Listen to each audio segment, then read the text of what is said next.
piece of advice to anybody: don't ever go too much. This is a play. How's my prostate? Fine. You want to look at it?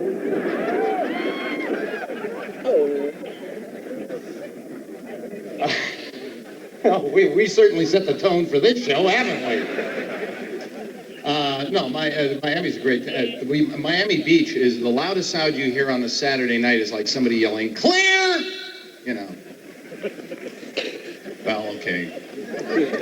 Feldman wrote that joke for me.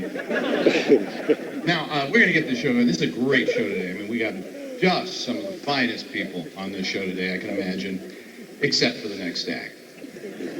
Yeah, you probably wondered, when you were paying the price for this event, why that 50 cents was added on. That was for this guy. Ladies and gentlemen, please welcome Mr. David Feldman.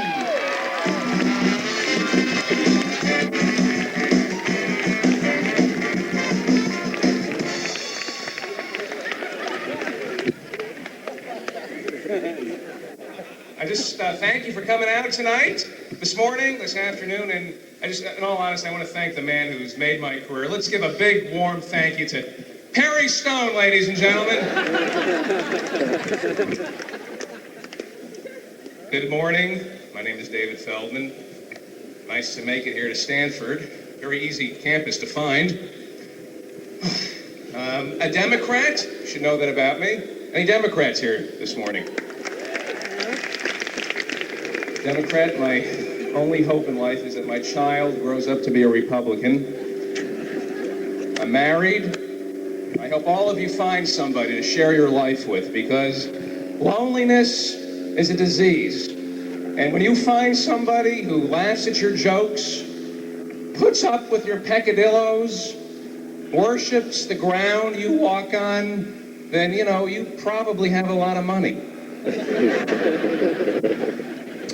So are we at war yet? Did anything happen this afternoon?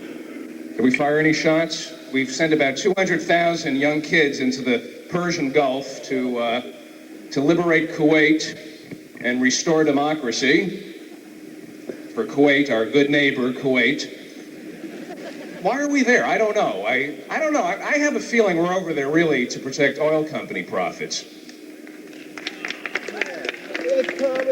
I'm not sure, but I think instead of sending young kids over there, we should send oil executives.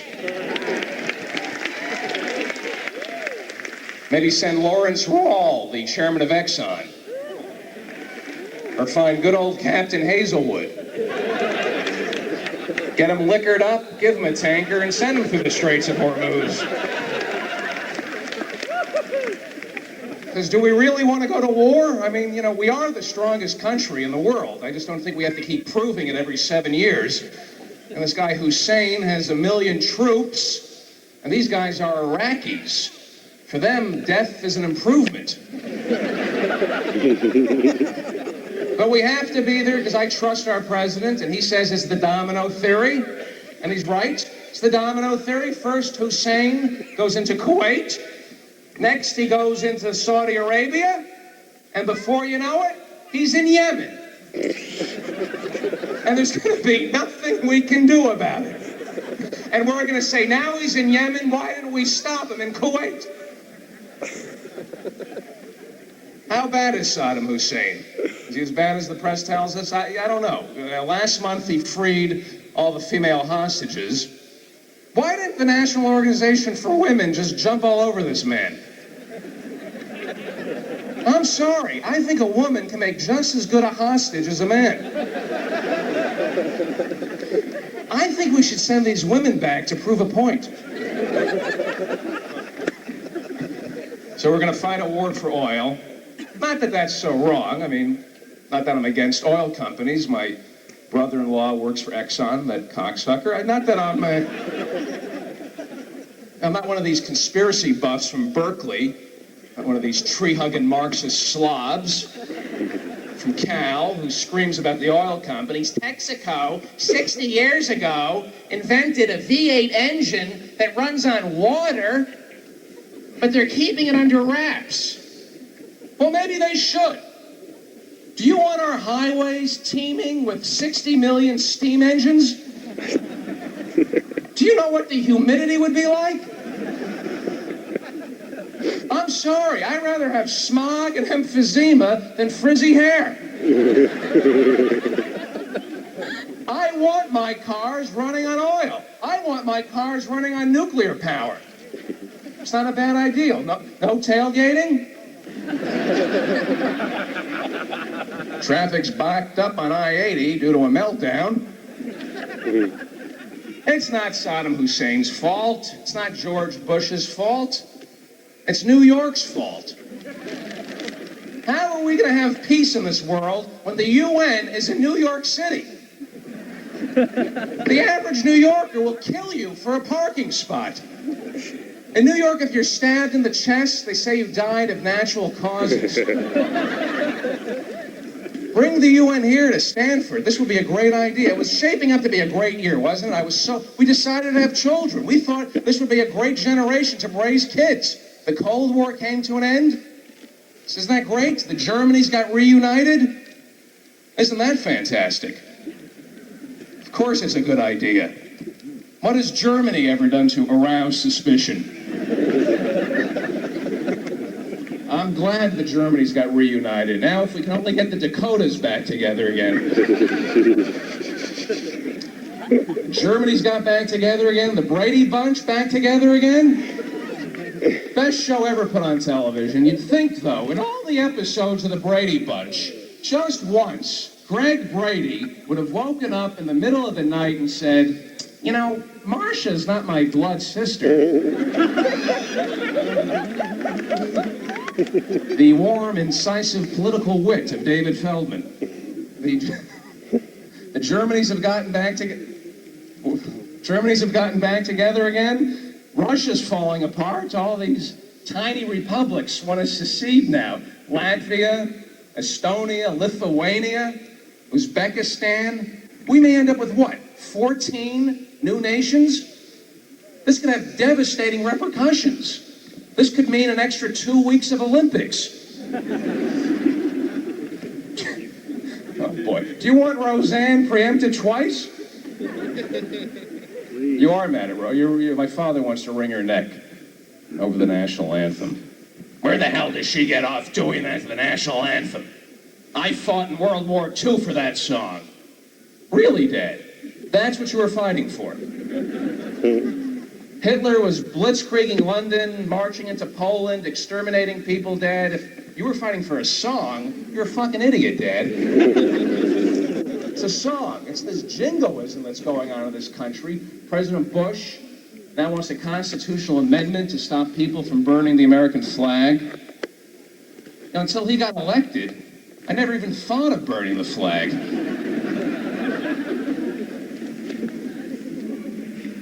You know, if you ignore the flag burners, they'll go away. If you don't point a television camera at them, they'll just disappear. It's not like there's an epidemic of flag burning in this country. It's not like people are going, oh my God, some flag burners moved into the neighborhood. My daughter's dating a flag burner. It's not like, you know, I find it reprehensible. I would never burn the American flag because I love America.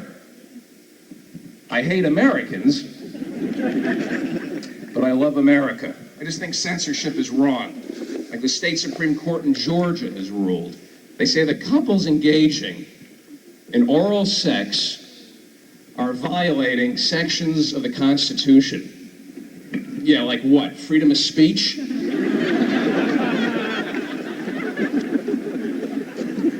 So this November, vote yes on Proposition 69. It's very important that we get this passed. Let the Supreme Court stay out of my bedroom, because what you do in the privacy of your own home is your business. I just want to take pictures. That's all I ask. I like to watch. I joined the Neighborhood Watch Committee in San Francisco. Not that I'm a fan of pornography. I just think these censorship trials are wrong. Judas Priest goes on trial. Now Ozzy Osbourne. These mothers, like Tipper Gore, they want warning labels on heavy metal music because their kids are listening to Judas Priest and shooting themselves. So they want warning labels on heavy metal music. It's not a bad idea. Maybe it would also be a good idea to put warning labels on handguns. Warning, if you listen to Judas Priest, you may want to use this. Don't get rid of heavy metal music. Get rid of the handguns in this country. Get rid of the guns. My God, any hunters here tonight? This morning, this afternoon? Any hunters? Is this a sport? Is this fair? Don't you think hunting would be a lot more sporting if hunters had to wear antlers?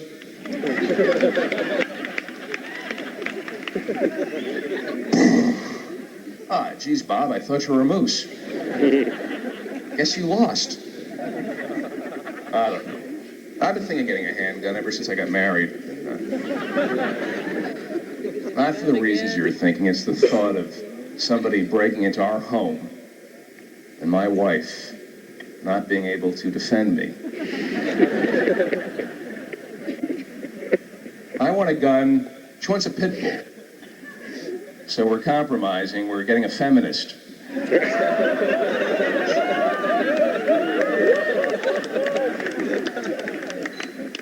Don't look at me that way. What, did I offend the pit bull owners in the audience? What, is that we got the Mills College contingent in the front row here? You know I'm pro-chick. Knock it off. So mostly college students here? Do you have student loans out today? How many people have student loans? All right, here's my advice. Do not pay back your student loan. I didn't pay mine back. I figure I didn't graduate from college. They're not getting the fucking money. I was paying for a degree and I didn't get one. Do not pay back your student loan. Oh, sure, you'll get the bill collectors calling you. They're calling me for years. Next time a bill collector calls you, do what I do. Say, first of all, don't call me at home.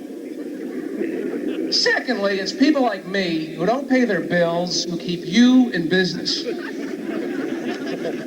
Now, if you persist in calling me, I'm afraid I'll have no choice but to pay that bill. And I'll tell all my friends to pay their bills. And then the only thing you're going to be collecting is welfare, you son of a bitch. Don't worry about money. It's like this budget deficit. Who cares about the budget deficit? Who do we owe the money to? Ourselves. So let it slide. Everybody owes us money. Peru, Chile, we're the only schmucks paying ourselves back. If you owe it to yourselves, what are you afraid of? Somebody's going to knock on your door in the middle of the night? You're going to go to open it up? It's going to be you? Threatening to break your kneecaps? You know how you pay off the budget deficit? It's very simple. You do what Brazil does. You print more money. You print more money. No, we believe what our parents always tell us. Money doesn't grow on trees. Money doesn't grow on trees. Money is a paper product. Money grows on trees. You know why we have a budget deficit? Look at our drug war. President Bush wants to spend $7 billion in 1991 to fight the drug dealers in Colombia, the Medellin cartel. $7 billion to fight the Medellin cartel. But the Medellin cartel only earns $3 billion a year. So why don't we just pay them $4 billion a year not to grow the cocaine? It works with the farmers in this country. So I know how we can win the drug war without sending young kids into Panama. The way you win the drug war is you legalize drugs. Take the crime out, you take the money out. Have all our heroin addicts and crack addicts registered with the government. And then when they come to the hospitals to get their fixes, we kill them all. Kill the drug addicts. What are we going after the Medellin cartel for? They have AK-47s. Drug addicts are easy to get. They stagger around. You can pick them off 1 second at a time. This is a war we can win. Not that I would minimize the drug problem in this country. Believe me, in this business that I'm in, it's very tempting to turn to drugs. For example, this afternoon, after this show, how do I come down off the high that you people are giving me? I would never do drugs. I hope all of you drink and drive responsibly tonight, this afternoon, this morning, because, as you know, the Supreme Court has ruled that sobriety checkpoints are constitutional, which I think is a disgrace, invasion of our privacy. I don't think we need sobriety checkpoints.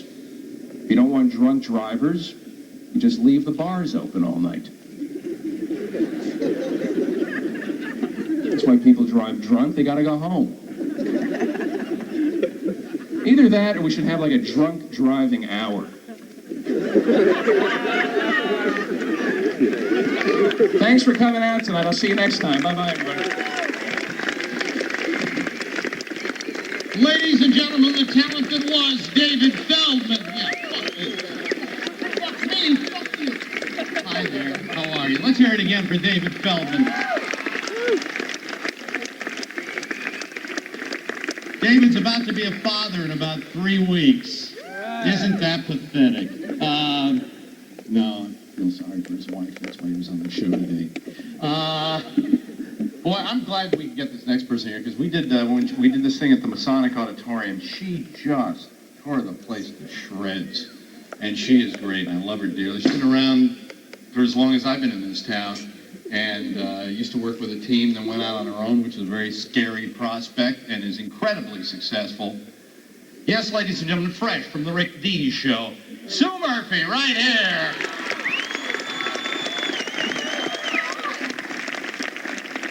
Alex Bennett! What a god, what a dream! What the fuck is this doing right here? Hi. Is it just me, or is Shirley MacLaine looking more and more each day like Endora from Bewitched? Thrilled to be here. Too hot. I can't peel my thighs off the seat of my car that often and feel good about myself. I hate bathing suit shopping season. This annual act of humiliation. I'm there in that dressing room under those fluorescent lights looking at myself all white.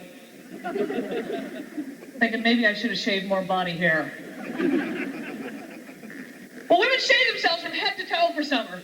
Or they wax. I don't think you stud muffins appreciate the hair removal process we go through.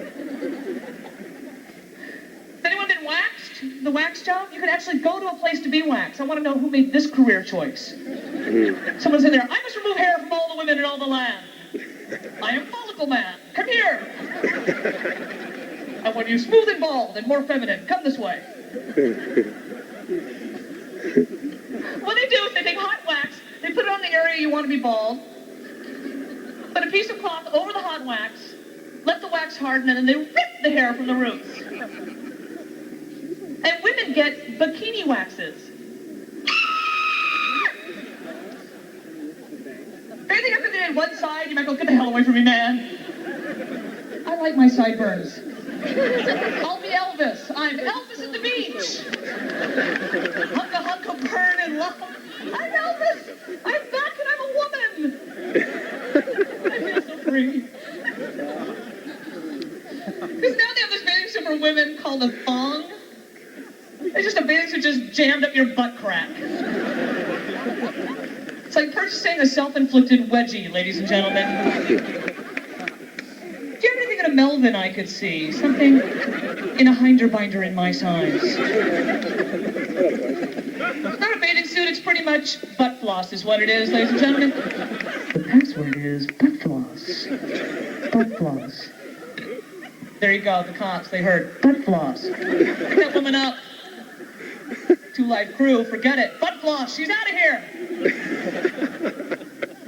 Going swimming, I'd like something jammed with the crack of my ass as far as possible. I find I swim faster if I feel like I'm being goosed by fish. I have needs. I think I look attractive on the beach going, oh, geez.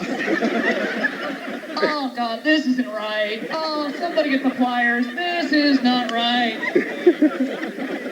Ooh, sexy. Thank you. Thank you. I'm Elvis. How you doing? I'm just not a hot weather person. I was in Dallas. It was 110. Dallas, what a dickweed town. Now I want to talk about this. I went to Six Flags Over Dallas or Six Flags Over Texas, or it's an amusement park. It should be Six Flags Over B.O. It was the land of B.O. The great land of B.O., Dallas. And I'm in one of these windy lines waiting for a roller coaster. It takes an hour, and I'm next to B.O. Man. The man with the most B.O. in all the land, ladies and gentlemen, B.O. Man. And of course he's wearing a tank top because he's B.O. Man. Just in case he wants to go a little faster in line. Out of my way, I am B.O. Man. I know if I looked toward him, my mascara would have melted and sealed my eyes shut. I can't see, is that B.O. Man? But I did try something in summer. I tried to learn how to jet ski. Yeah. Are you good at this? And why am I talking to you? I tried to learn how to jet ski. I just ended up dragging my butt around the lake for the first hour. And enjoying it. Oh, water jets. Sue, stand up. No, I think I got this sport wired. This seems like my sport. People stand at the end of the dock. Sue, get off. I am! One more lap.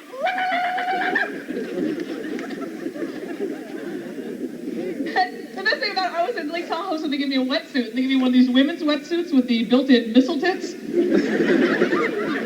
The Pillsbury dough breasts that you push in, they go bink right back out. So I get up and I'm headed out to the middle of the lake with these missile tits leading the way. Boats follow me, follow her. She's got huge boobs. Check that out. Oh, that's hot over there. Let's talk about boobs.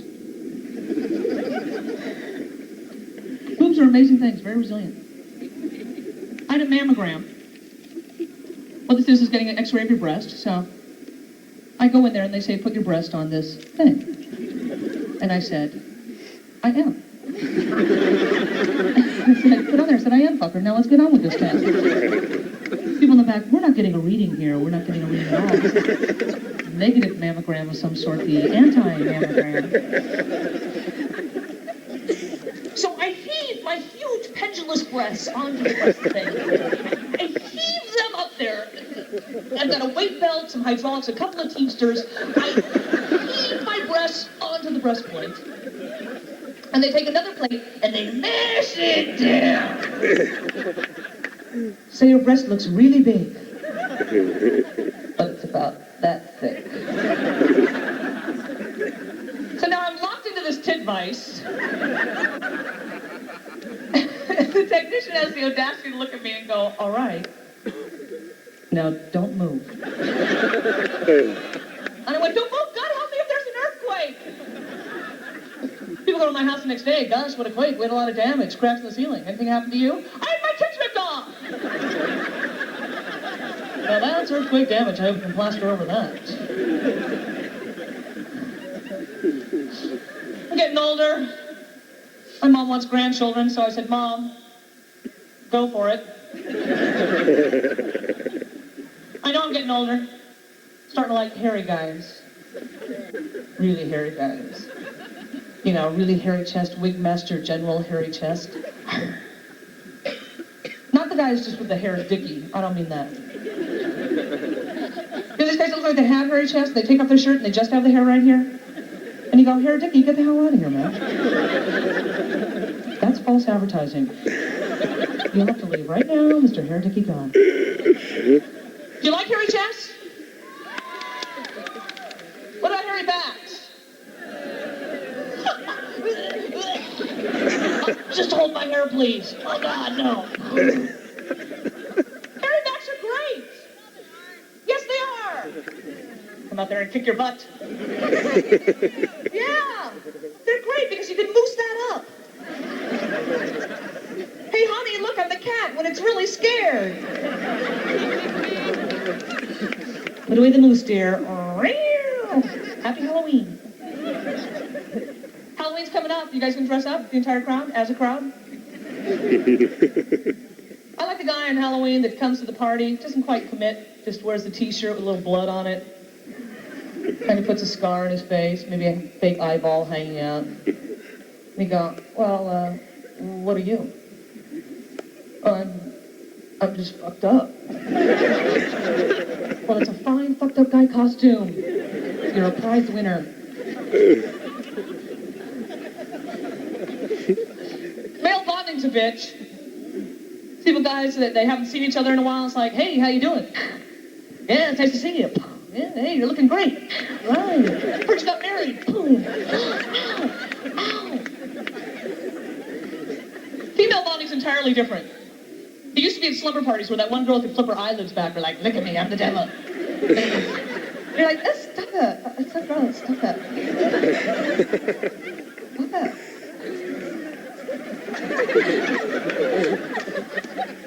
Do it again. Now female bonding happens in the ladies' room. Ladies' room is a bitchin' place. We will never tell you guys what goes on in the ladies' room. There are rides in there. Why do you think there's always a line, huh? I'm still looking for that one gal that's going around getting the seat wet. That's who I'm looking for. I know it's disgusting, but you can't tell me you haven't had that public bathroom experience where you go in there and you go, oh, geez, oh, God, get away from the after-go shower. Oh, my God. How the hell do you miss? There's someone going in there going, gosh, I really have to go, but I just can't stop dancing. Nick?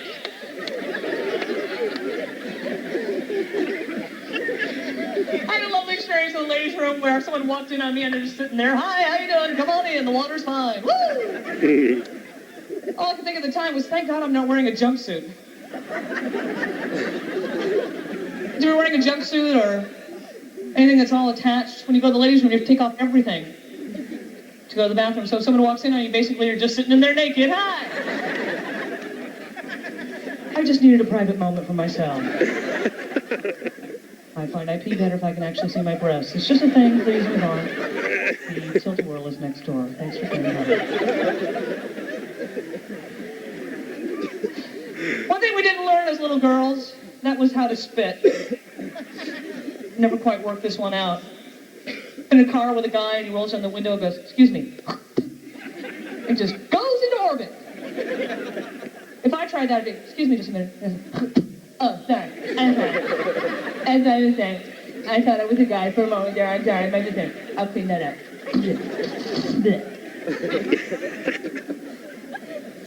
I wasn't very hip when I was young. In 8th grade, I was 5'9". What guys that age are, 5'2", 6 inches tall. Which made those after-school dances so entertaining. Especially the slow dances. It's like, do not be afraid of me.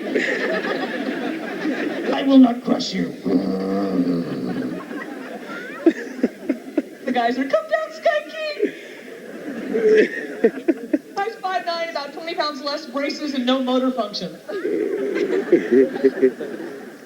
I get the braces with rubber bands right here and here in the front. So when you yawn, it's that, Oh, big bump! Ow! Ow! Ow!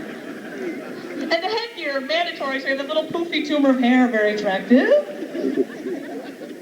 When you're insecure about yourself, as an adolescent, what you need is more metal shit on your head. Mom, you done with the pots and pans? I'd like to wear them to school today. I'm not enough of a dork.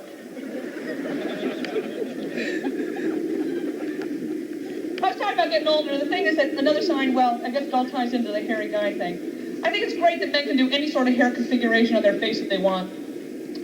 Go with the full beard, the goatee, the mustache, the lamb chops, very 90s. I guess the only one that would be socially unacceptable would be just to grow out your cheek hair. I am Klingon, date me. I am Boris the cat, you are my tender victual, I must be on you. Or this one, I'm not sure about this one, the hair fringe beard. Kind of a little hair frame for your head. Look at this area of my head. I framed it by hair so you'd know where my face was. Please speak to the area framed by hair. And watch your step. This one, I don't get it all, though. When guys just, right here, right in their lip, that little pat. What is that? What is that? 5 little crummy hairs for no apparent reason, right here. Like it's real sexy. Gee, you missed a spot, and that turns me on. Someone told me this was called a love brush.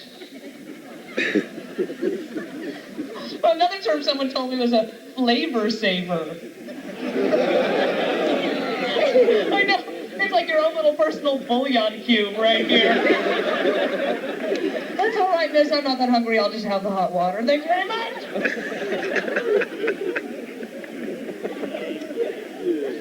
The worst thing about getting older, those people are starting to call me ma'am. There's not an equivalent for guys. There isn't. Sir, no. Mister, The only thing that comes close, if someone says, may I help you, pops. Because, ma'am, you're all these other things. You were miss, you were young lady, all very nymph-like. I sound like those girls that like small things for no reason. Girls that collect sample size stuff for no apparent reason at all. You go to Walgreens with them and it's like, oh, look at that. A little miniature thing of baby powder. It is so cute. It is so cute, it's so teeny. I really have to get this again. Oh, look at these baby shoes.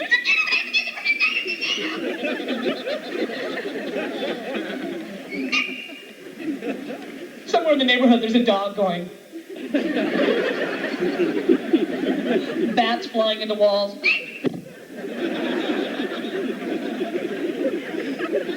These are the same girls that sneeze like this. They go, I'm gonna sneeze. Oh.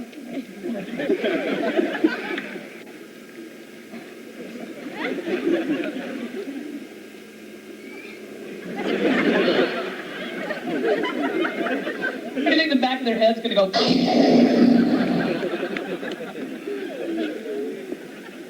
My brother taught me when I was very young that a good sneeze is when you got a lot of stuff on the windshield.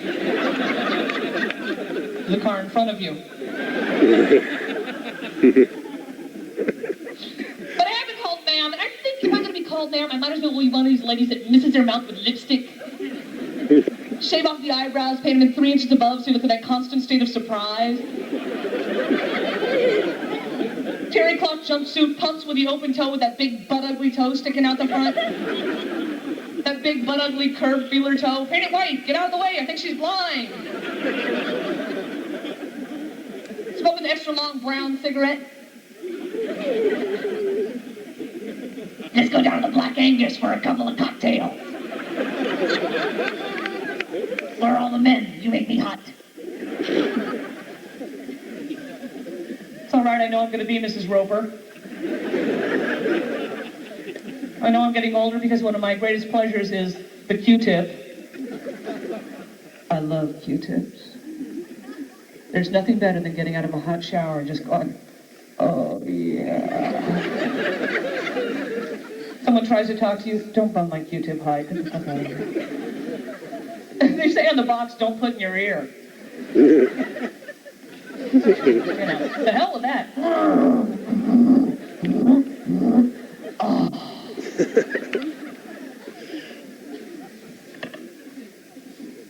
Pantyhose make me want to go home and scratch my butt.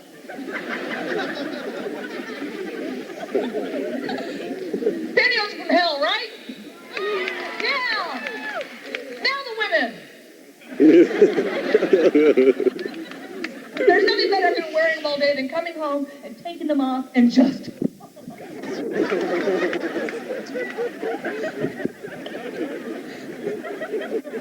It's like when you're scratching a dog and the dog moves and you scratch them right above their tail. The dog goes, oh, yes! These dogs eventually stop greeting you head on when you come home. They start coming at you butt first. Hi, you're home! Scratch my butt, now. Waiting all day, can't get at it. And they say one size fits all. So if you're short, you get a pair of pantyhose and a lovely tube top to match. But if you're tall like me, I put them on, they fit me right here. That big gap, so it's like, oh yeah, this is perfect. I love this. I love any sort of clothing that makes me feel like my crotch is being drawn toward the core of the earth. Oh, with the extra space, that's fine. I won't carry a purse. I'll just store stuff right here. That's fine. I'm going to take off. Thank you very much. Have a great time. It's a pleasure to be here. Hi, help me, you speed. I have to shower now. I'm out of a cigarette. Stu Murphy, let's hear it for her. Yes! Oh boy. Oh, wow. We had a woman come to us before we were producing this thing saying that she'd been sending tapes to her husband, who is in a unit in Saudi Arabia, sending tapes of... Actually, he... You told me. Anyway, I'd like to say this guy was my oldest friend, but I've just decided he isn't anymore. Ladies and gentlemen, please welcome, yes, the pit bull of comedy, Mr. Bobby Slayton, right here. My mic, that's your mic. Good afternoon, ladies and gentlemen, boys and girls. Welcome to this. I guess this is only the halfway point of the show. This is sort of like the Civil War epic on PBS. So get a load of this. So I'm playing, just in case you need more comedy after this. I'll be at the Walnut Creek Punchline tonight if you're not doing anything. But besides that, so I'm driving over here today from Walnut Creek, and I didn't know they actually have a little food back here, but I didn't know it. So I get off 101, and I stop at McDonald's right down the street from the university here. And I go to McDonald's, and, you know, they got a sign in the front window that they're now accepting job applications, which to me has got to be one of the lamest things of all time. I mean, if you get to the point where you got to work at McDonald's, you know, you think that you can just walk in there and, you know, you got your zipper zipped up and you're buttoning your shirt, you got those motor skills and you're not drooling on yourself and your shoes are tied, you qualify for a fucking job at McDonald's, you know? But now they make you fill out an application. Let's say you go to McDonald's, you fill out an application, you don't get the job. And where do you go from there? Pretty much time to put on a Judas Priest record and backwards and just kill yourself. McDonald's says, no, your life is all over. And you know what it comes down to? I mean, I feel bad for people. I mean, if you go to school and you got to work at McDonald's, but you get those people, they got their little trainee hat on, and they're real proud this is going to be their life's occupation. And it just gets to the point where you get so many stupid people out there. You see, that's why the death penalty is so important. This is what a lot of people don't understand. This is why the freeway shootings in LA are so important. See, people up here in Northern California don't understand the whole freeway shooting thing. People say to me all the time, you live in Southern California, aren't you afraid of getting shot on the freeway? I said, no, because I'm not doing anything wrong. The morons that get shot on the freeway, this is pretty much nature's way of thinning out the herd. There are morons out there that need to be stopped. I mean, you've all been to traffic school. You know what I'm talking about. I've been to traffic school 3 times in my life. And the last time I went is because I was doing 75 miles an hour on 280. Now, everybody's doing 75, but the cop pulls me over. It's like, you ever watch Wild Kingdom where the lion's chasing the whole group of gazelles, and you know one of them's going to get it? You know, maybe my tire was wobbling, I looked injured, I don't know what the problem was, but he gets me. So I go to traffic school. We're going 20 miles over the speed limit. I spent 8 hours of my life in a classroom full of people from Southeast Asia named...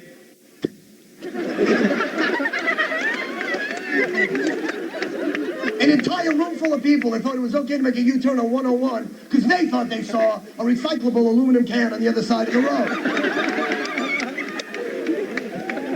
There's a lot of assholes out there driving. You know what the problem is, though? You know what it comes down to? It's not Asian people. That's not really meant to be an Asian joke. Although, if you ever drive through Chinatown, it's like driving through Mr. Magoo world. There's like a million Mr. Magoos driving automobiles like they're bumper cars. Uh-oh, a wall. Uh-oh, not a wall. Uh-oh, I got his hot boy.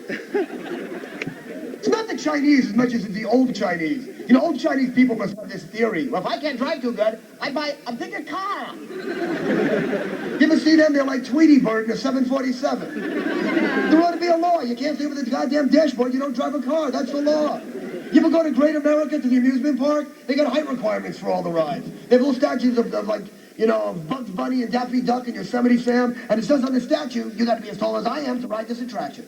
Now, why don't they have the DMV statue, little old Chinese guy? You got to be as tall as I am to drive a car. That's a law. That's a law. That's a law.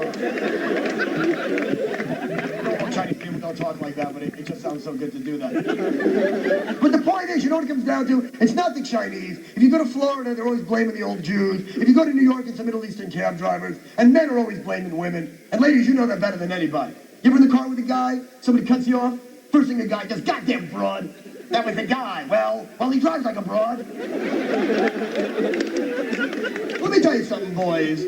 Women can drive as good or as bad as anybody else, but let's be honest, ladies. The idea of putting car phones in automobiles is not helping out women drivers myth whatsoever.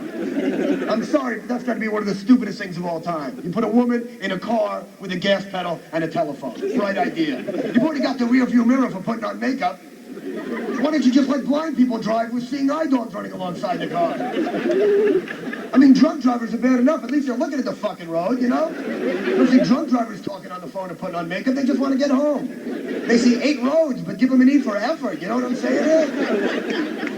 But you know what it comes down to? The point is this, that there are so many morons on the road because it's too easy to get a driver's license in America. I mean, at 16 you can drive, at 18 you can vote, and at 21 you can drink. And that's the way this country works, by how old you are instead of how smart you are. Because you won't know. I mean, you go to bars, you go to nightclubs, you got to carry an ID card. You would have an IQ card. Because if you're a moron, you should never be allowed to vote. Your IQ's under 100, you just keep the shake machine clean, goober, and shut up.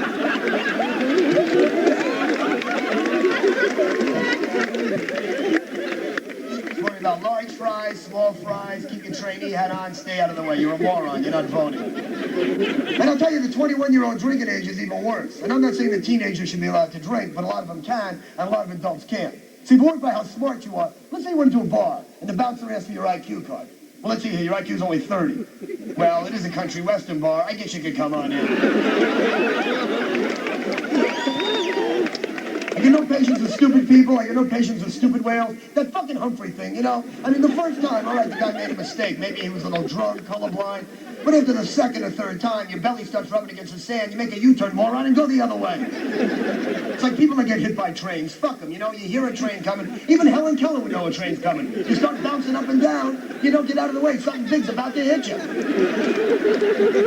It's always like a Hyundai that stalls on the car tracks. You know, it's a $50 car. Runs out of gas. It's like a big car. Go out and buy another one. Leave the thing on the tracks.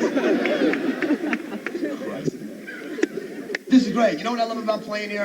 This is a lot of fun, not only because it's during the day and you don't have to sit in a smoky nightclub, but I think that when people, I don't know if it's just because people have a little picnic lunch, I don't know, because if you're catching a couple of rays, but you find that when you do these outdoor shows as opposed to a nightclub, you know, when you're in a nightclub, people are so much more judgmental. Like I said, I'm out the Walnut Creek Punchline, tickets at Bass, 3 shows tonight.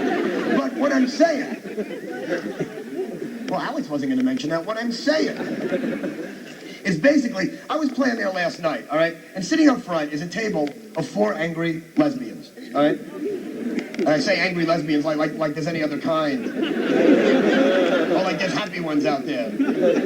You know, you see them around Stanford, you know, with the too much Eddie Bauer clothes and the underarm hair macrame with the plants hanging down. So these broads are sitting up front, they're hissing, they're booing, they're not having a very good time. And I'm ignoring them because the people in the back of the nightclub can't hear them. And on top of that, you know, I'm afraid of them. You really don't want to mess with lesbians because they'll kill you. Every other ethnic and sexual group you can pretty much joke about. That's why comics make fun of homos, because if they get pissed, what are they going to do? What are they going to wait outside? Here he comes, let's give him a bad haircut, you know?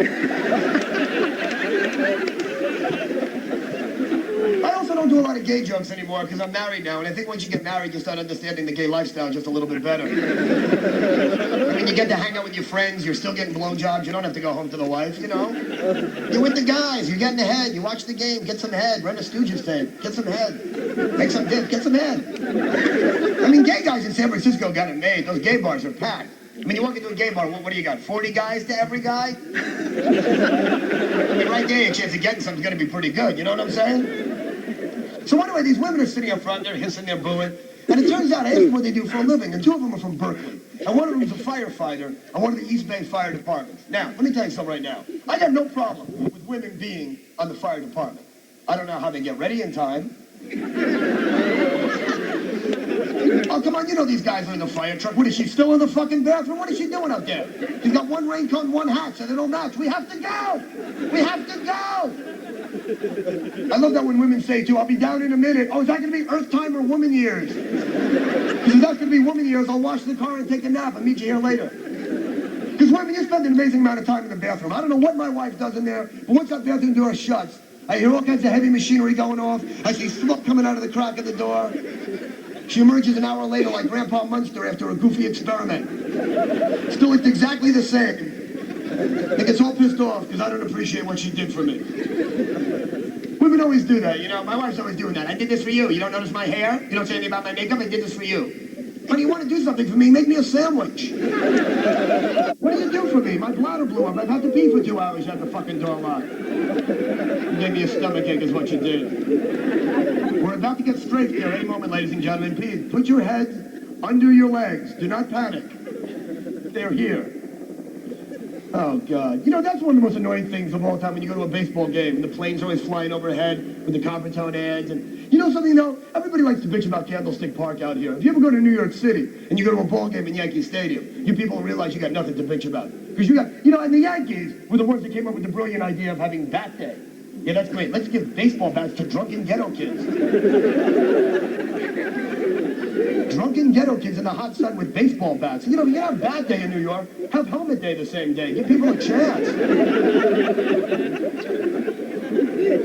See, I think in Oakland, yeah, that stadium's a lot nicer. The Oakland Zoo, have you ever been there? It's kind of redundant, Oakland Zoo.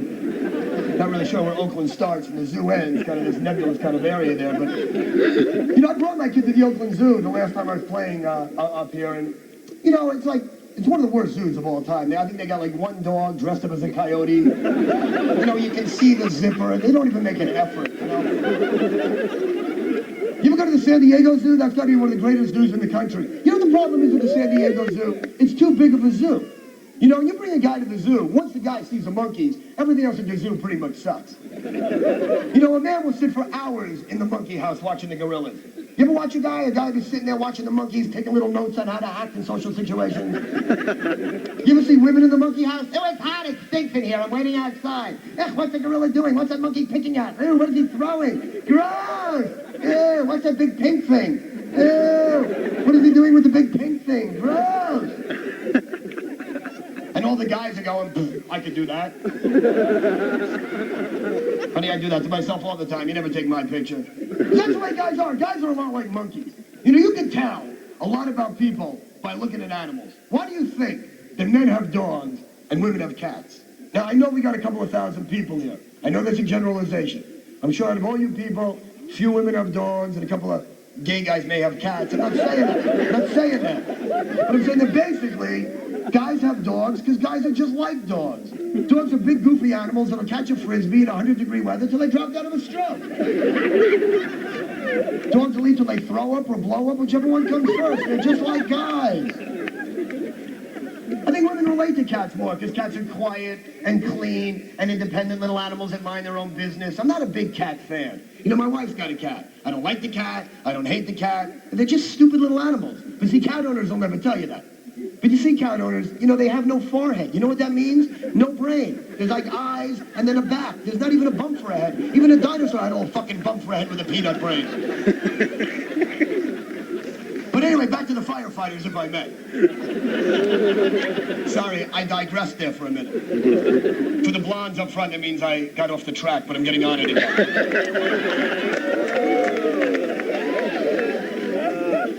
The women like it. Yeah, get them. Get the little devil bitches. Get them. See, there's where you'll never be accused of being sexist, is if you make fun of blondes. Because women, you hate them. You know why you hate them? Because you know how much men like them. It's true. If you happen to look at another woman, of course your wife's going to get pissed, but she gets over it in a second. You look at a blonde, you never hear the end of it. Why don't you marry that fucking pinhead? You like her? What are you with me for? You like stupid women? You think she's cute? She's an idiot. You're attracted to her? You like her? She's a moron. I don't even know why you're with me.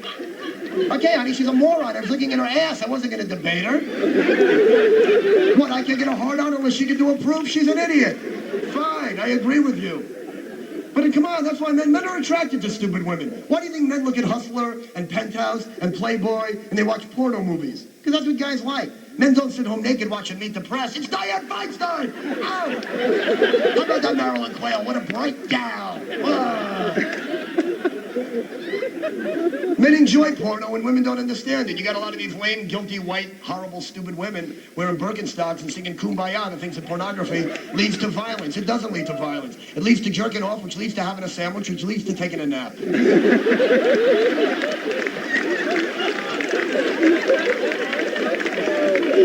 And a lot of the young college girls don't understand masturbation because every time you get wet and horny, you go to Nordstrom's and you buy something. That's why you like to carry lipstick, because it looks like a dick, but you don't have to actually stick it in your mouth.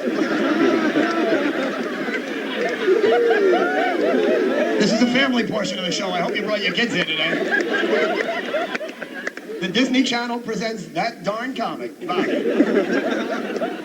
See, I'm not saying that women want to be like us, because I don't know if a lot of you are taking psychology in college. You know, there are a lot of male psychologists, a lot of guys with very narrow-minded macho attitudes always like to think that the reason that women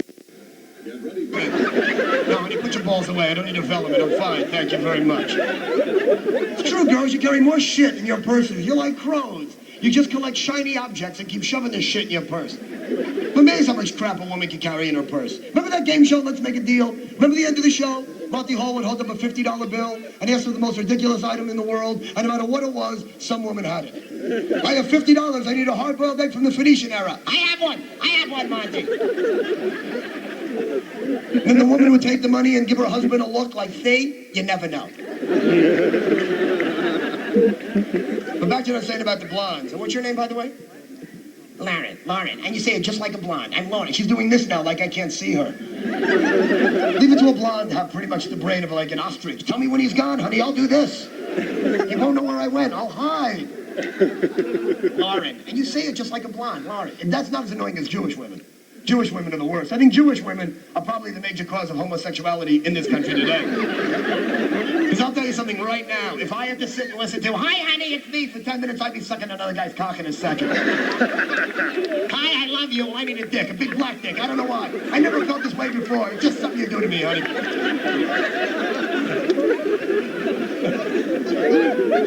And again, for all the college kids, I don't mean to discourage you against marriage. I'm married. I'm happily married. I love my wife very much.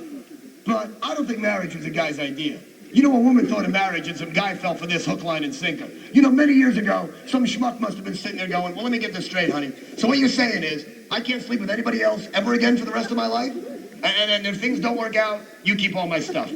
Right, what a great idea! But back to the firefighters. Now, I'm not saying... We'll finish this if it takes all day. I'm not saying that women shouldn't be on the fire department. All I'm saying is these ladies were 5 feet tall. Now, all I'm saying, gang, is that if I'm ever in a fire, I want a guy. I want a big guy. White guy, black guy, gay guy, Chinese guy. Well, with another Chinese guy on his shoulders. Let's not get carried away. I just want a guy that looks like the Terminator with an axe in his teeth. I want a guy that's gonna huff and puff, kick down the goddamn door, pick up me and my color television under one arm and walk down the ladder. I don't want to see a couple of uptight dykes with asbestos Birkenstocks. Get up, get up, get up! Don't touch me, sister. This is my house. I'll die right here if and when I want it. And on your way out the door, put up the toilet seat. Make that last final stand as a guy. You know how much that pisses them off, fellas, when you forget to put the toilet seat back down? You know, I don't leave the toilet seat up to be a jerk. I do this to be a jerk. But my wife's always busted my chops. What if I have to go? What if I fall in? What if I wake up in the middle of the night and I fall in, huh? And she doesn't talk like that. Although women, if you're gonna bitch, you might as well talk like this, because that's all we're gonna hear anyway. Come on, you guys know what I'm talking about. You ever have a fight with your girlfriend? What do you do, fellas? You storm out of the room. And they know you're pissed, but they chase after you. Did you hear me? Did you hear what I said? Yeah, honey. Is that what you said?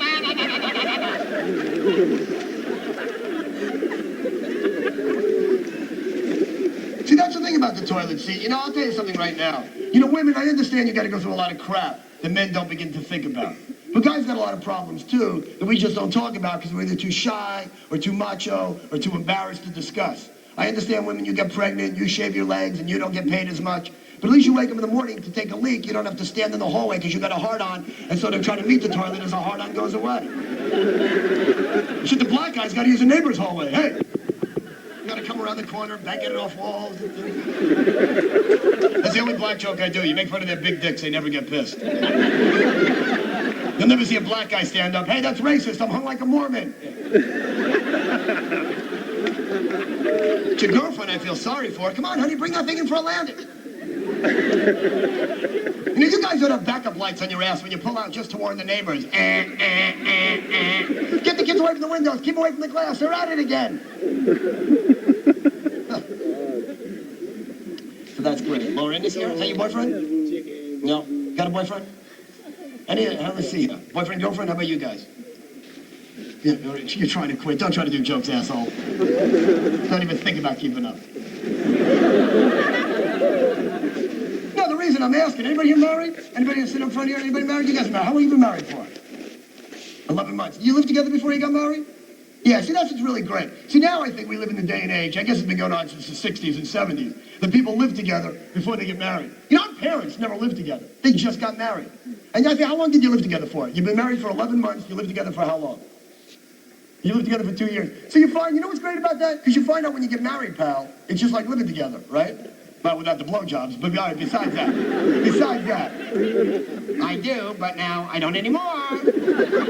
Yeah, your car insurance goes down, but she doesn't. That's part of marriage. Of course, they think they still give them. Why do you say that? My wife always says that to me. Why do you say that? You still get them. Yeah, like you still get flowers. Now, shut up. Flowers aren't like blowjobs. Why do you compare them? I'm not comparing them. I don't get a dozen at a time. I'm glad to see the women are laughing at that. My wife doesn't laugh at any of the blowjob jokes. And see, that's the thing, you know, that's, people always say, what is the toughest thing about doing stand-up comedy? You know what the toughest thing is? Is to make women laugh. See, because women, just have a different sense of humor. To you, the Three Stooges aren't that funny. To a guy, the funniest thing a guy can ever see, funnier than every Woody Allen Marx Brothers movie put together, the funniest thing a guy can ever see is somebody stepping in dog shit. To me, that's like the greatest thing of all time. It's not only funny, it's a great thing. I saw somebody step in dog shit 2 weeks ago, and I was laughing so hard I couldn't breathe. And my wife wasn't even smiling. She said the guy stepped in dog shit. I go, no, it's not great. And that's why I wish that was a homo or with another friend. Hey, you know, two guys laughing together. Hey, this guy stepped in dog shit. And I was just cracking up. I was laughing so hard, milk was coming out of my nose. I haven't had milk since I was 11, but that's how hard I was laughing. The milk came out of my nose. It's like when you throw up. How come when you throw up, there's always peas and carrots? Where do they come from? No, I had the flu last year, and I threw up, and there were peas and carrots. And I haven't had peas and carrots since I was like 6. But every time you vomit, there they are, peas and carrots. I think your body has a little peas and carrots storage area. So you know what the problem is? Let me tell you something. I see right here a lot of different age groups. I see we got a lot of college kids. We have a lot of people in their 30s and 40s. You know what it comes down to? I think you college guys will understand this better than anybody. You know, they say that men reach their sexual peak in their teens, and women reach it in their 30s. All right? Now, let's examine this problem. Now, guys, think back to when you were a teenager. Whatever, 5, 10, 15 years ago. August. Now, you're a teenage guy. You got no job, you got no car, you got no money, and you got no apartment. What does that equal? No pussy. You're 18, you're a dork. You live in your parents' attic, you deliver Crayola? What are you talking about? It's blue, it's fucking pink. Shut up, what are you talking about? It's tough. It's tough. Men have no patience for anything. Men have no patience for going to the zoo. Men have no patience for shopping for clothes. Men have no patience for sex. That's the big problem with sex. See, guys, you try to keep up with women, and that's not natural. Guys, you know, you all think, oh, God, if I'm not a great lover for an hour, ooh, I'm not doing my job. See, that's not natural for men. It's like foreplay. Don't tell me you guys like foreplay. Don't begin to tell me you like it. You think they had foreplay in the cavemen days? No. They hit him over the head, they dragged him in the cave, for a minute, they were out with their friends looking for dinosaurs. Come on, don't tell me, guys, before you jerk off, you sit there for 10 minutes. I'm not ready yet. I'm getting wet. I can jerk off soon. 5 more minutes.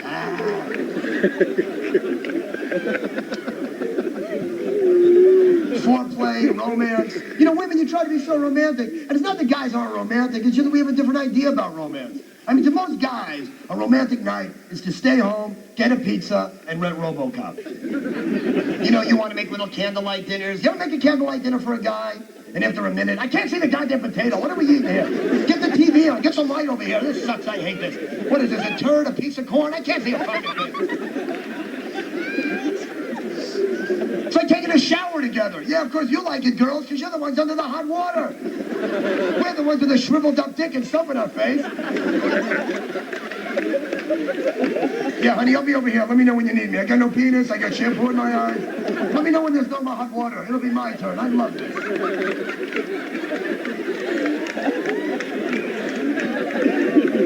I mean, women's feelings are very important, guys. You guys, you can't start watching Dr. Ruth and look at all these stupid articles in Cosmo that the wife leaves on the coffee table. You know, it's just going to make you crazy. First it was the G-spot in the 70s, right? Thank God that whole thing phased out, because I don't think any man has ever found a woman's G-spot. I mean, you ever ask him where it is? Well, it's there. Why do you look for it? Because I'm tired. Why don't you stick an Easter egg up your ass? I'll hunt for that next April. What is this, game time? I want to get laid. I want to go to sleep. You want to play games? Why don't I tie you up, light a fire on the end of the bed, we'll smoke the critter out. How does that sound? See, that's why why, women? You ever wonder why late at night the guys aren't in the mood for sex? Men are always in the mood. But a lot of times, we just don't want to do all the work. See, women, if you're not in the mood, you can just pretty much lay there and every 10 minutes make a little Jerry Lewis noise. And the guy thinks you're having a great time. A guy can't bullshit his way through sex. A guy's got to get it up. A guy's got to get it on. A guy's got to get involved. Women, you could be sleeping. You could be drunk. You could be dead. I mean, I'm not saying I would make it with a dead girl. I'd be as good as any Jewish broad. But what I'm saying here, gang, is that a lot of times guys, guys just want to get through sex. Men are like microwave ovens. 2 minutes, we're done. That's not the problem. The problem is, women, you're like a goddamn crock pot. 8 days, 7 nights, simmering, stewing in your own juices. Honey, I'd love to continue. I got no more feeling in my jaw. Got so much of that spermicidal shit in my mouth, I'm talking like Lou Ferrigno. Hey, do you come? I can feel my tongue. Enjoy the rest of the show. I gotta go. Thanks a lot. See you later. Bobby Slayton, ladies and gentlemen. Bobby Slayton. And the trombone stylings of Bobby Slayton. We're going to take a little intermission and we'll be back. Yes. Yeah, thank you. You guys give me that look right now like, oh, look, Elvis and William Shatner had a baby. I don't know what to tell you. Some people get the haircut at Supercuts. I get mine done at Bob's Big Boy. That's me. There we go. Alrighty. So now it's been about a week since the celebration, I guess, or the remembrance of the earthquake. How do you guys feel about that? Is everyone, individually, tell me, everyone. It really killed me with this whole earthquake thing. First of all, the main thing that pissed me off about the original earthquake was that Dan Quayle actually missed it by about an hour, which pissed me off. Because I think Dan Quayle in an earthquake would have been great, don't you think? Dan Quayle in an earthquake would have been like that guy in the movie Aliens, remember? We're fucked, man! We're fucked! Dan walking down the street, game over, man! Game over! I think he should be out there with our boys in Saudi Arabia, don't you think? Yeah.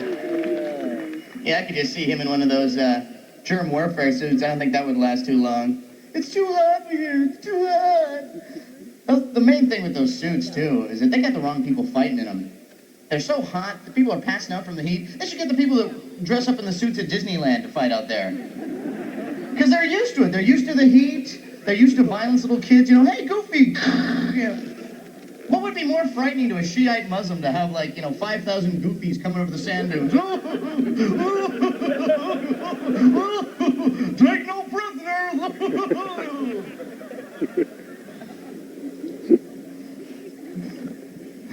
Yeah. Of course, you've heard the new news about Saddam Hussein. He thinks he's buckwheat. Yeah. Isn't that the funniest thing? Did you guys see that thing with the buckwheat scandal? Buckwheat scandal. 2020, if you don't know about it, 2020 actually had this thing that they found the buckwheat. And then Current Affair broke the story and said he wasn't really buckwheat. Which is hilarious, first of all, that the Current Affair is making the groundbreaking news, That's like, the Iran-Contra scandal being broken by totally hidden video or something,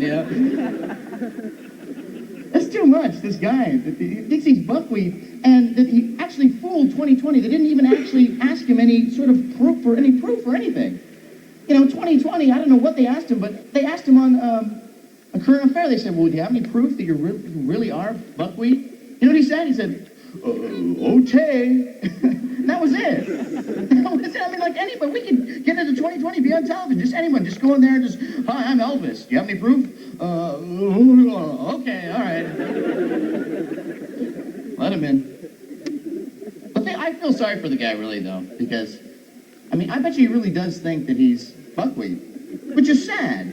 Because of all the people that he could choose to be, he chose buckwheat. He could have been anyone. Harry Belafonte, Sidney Poitier. He chose buckwheat. And it's really too bad. It's just, because the guy really must believe it. What possible thing happens in your life that you suddenly snap and think that you're buckwheat? What possible thing happened? There was some date that went bad, you just flipped out. I've had it with you. You're sick, and I don't like you anymore. I'm never going to go out with you again. You make me sick. Oh, yeah? I'm buckwheat. buckwheat, man. I'm buckwheat. Fuck you, I'm buckwheat. You're a bitch. I'm buckwheat. I'm buckwheat. Okay, I'm okay. I'm okay. Anyway.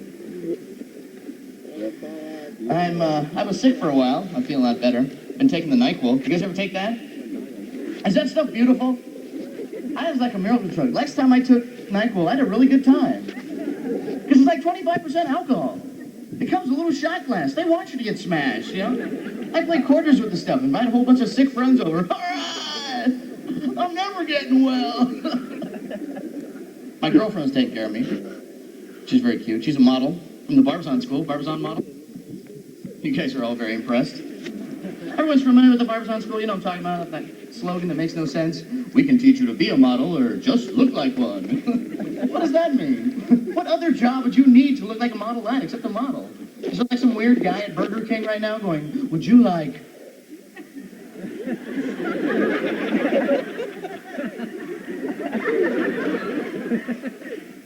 fries with your Whopper?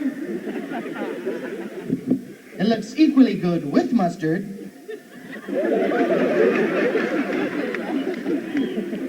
Or without.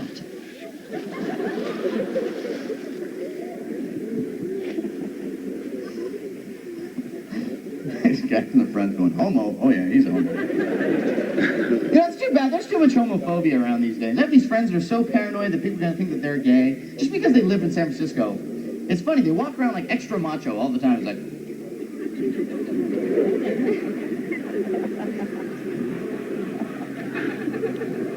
It's like they have a big red H on their shirt. I'm heterosexual man. The man of testosterone. That's the sound of my penis slapping up against my thigh.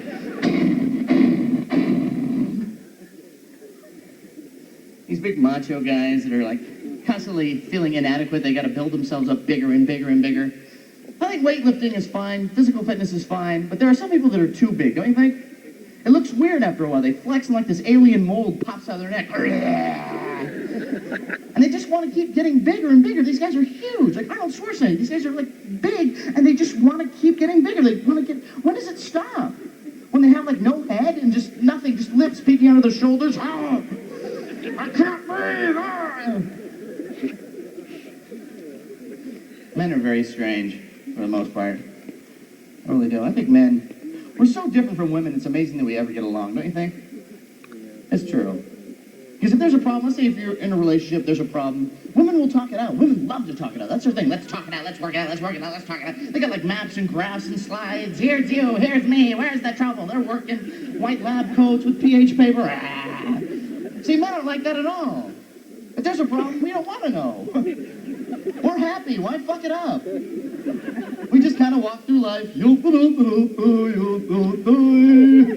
long as I have sex and dinner, everything's okay. She's crying, but she's not crying on my stuff. I think romance is important to keep a marriage going alive. I really do. I think kissing is important. Remember when kissing used to be like a big deal? Remember like in junior high school, you could kiss forever. And it meant something. Remember, you could just sit in the backseat of the car. You get so into it. It's like now it doesn't mean anything. You ever have somebody kiss so good it's like almost that was enough? You ever had that? Men are going, no, no. Can't say I have. I don't think men are into foreplay for the most part. I think most men wish they had like a genie garage door opener for women's legs, you know? All right, back her in. Not me, I'm not like that. I will please you all. But kissing's an art, though, because some people do it badly. You ever have someone kiss really bad? You think it's going to be a nice romantic kiss, they just come at you like, rah. All of a sudden they turn into lizard people. We're from the planet Saliva. We won't be happy till the whole world is moist.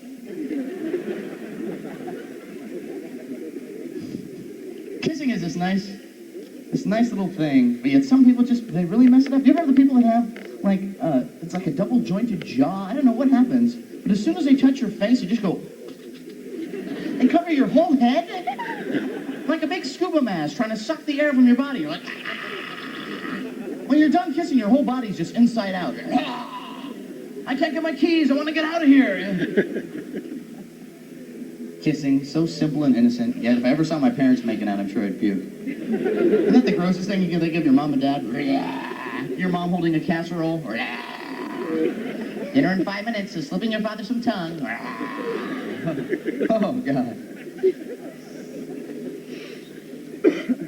My parents are German. Some Germans out there? Yeah? Can you speak German? Nine. Already people trying to mess with you. Oh, yeah, I know how to speak German. Ach du lieber. Dude. You know, just completely messing it up. My parents speak fluent German. I don't know any. The only German that I picked up, you know where I learned it from? Hogan's Heroes. Isn't that pathetic? My parents are talking away in German. I'm over in the corner with my brother going, Schultz, take over into the cooler. Dismissed. My brother's over there going, shut up, Klink. Klink, you idiot. It's an ugly language. Not exactly the language of love. More like the language of phlegm. Not a get together with my relatives, you have to wear a face shield. You get hit with something, yeah? What is the language of love anyway? Does anyone really know? Most people say Italian or French. I think it's Vietnamese, though, myself. Try it sometime. Next time you're with that special someone, your wife, your girlfriend, your boyfriend, sheep, whatever you like. I'm open-minded. It's a candlelight dinner. Just look them deeply into the eyes and just lean over and softly say, I don't care who you are. It's going to happen. They should have like Vietnamese perfumes. There's a fragrance that's here today and they call it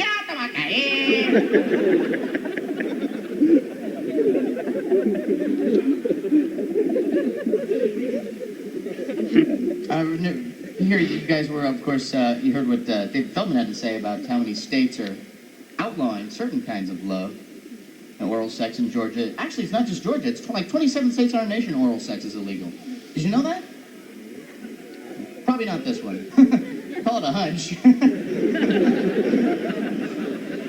I think the government should really stay out of our bedroom, don't you? It's like about 8 people out of all these people. It's like everyone else is going, well, maybe if they bring a little wine or something, that'll be okay. Because the next thing you know, they're going to go after masturbation. That's hitting me right where I live. I mean, how would you enforce a law against masturbation? Like some weird cop outside your house? All right, you've got the bathroom surrounded. We know you're alone. Put the magazine down. Pretty embarrassing thing to go to prison for, too, you know? Hey, what are you in for? Nothing. Forget it. Because those guys will put you to work. They will. Gee, your hands are smooth. Ah! I wouldn't last too long in prison. Because I got big hair and I look like a freak. But, also I don't know how to fight very well, and that goes back to when you're a kid. I think you learn how to fight then. Most kids I knew learned to fight by watching movies, and I watched the wrong movies. Most kids I knew learned to fight by watching kung fu movies, boxing movies. I learned to fight by watching West Side Story, so I was pretty much screwed right there. Kids are out there in the schoolyard. I'm out there. When you're a jet gun.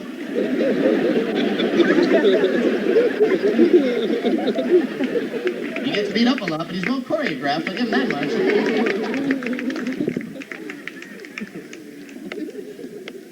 Of course, now you don't have to teach kids anything. You can get this thing you can get. It's like a little tape recorder, and you put it up against the womb. It will teach the kid inside the womb, so the kid pops out intelligent. Isn't that wild? But it's really expensive. I think you should get anything. Just get anything you can get your hands on. Put like an AM radio right there. Wouldn't it be great? Little kid pops out of the womb. Hi, how are you? How you doing? I started off as a gleam in my mom and dad's eye, rocking it my way up the birth canal, making my way to my #1 day. It's me, your baby, coming at you from WOMB. Hey, some kid. You're annoying. Get back in the womb. I would love to have a kid. I would spoil my kids rotten. Because toys are amazing now. Don't you think the stuff they have? We got gypped. We did. Toys are great now. The Nintendo Teddy Ruxpin, we got worthless crap. Slinky, what was that? A spring. Kids are playing with computers. I played with the spring, and I liked it.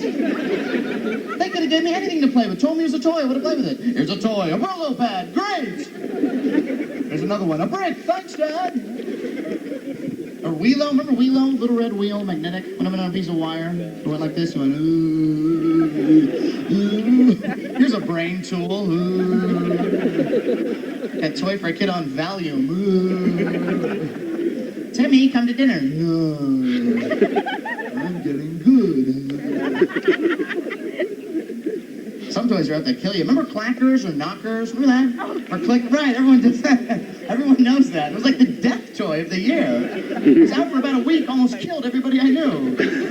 Because it wasn't even a toy, it was like a ninja weapon. That I guess maybe it got mixed up in the mail with some real toys, you know? Like ninjas got teddy bears. What the hell's this, you know? Kids got these things. Because there was no instructions, if you remember. They didn't tell you how to work it, they just came to you. Here you go. Hurt yourself. Go ahead.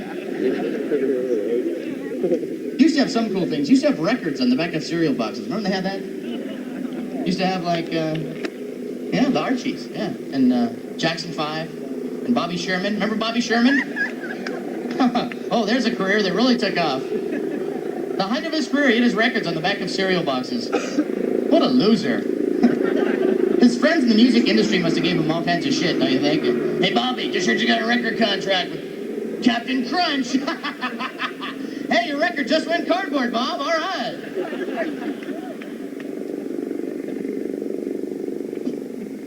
Yeah. Of course, the cartoons were, I think, much better back then. Cartoons now are just ads for toys. The old Warner Brothers stuff was truly inspired because it was bizarre.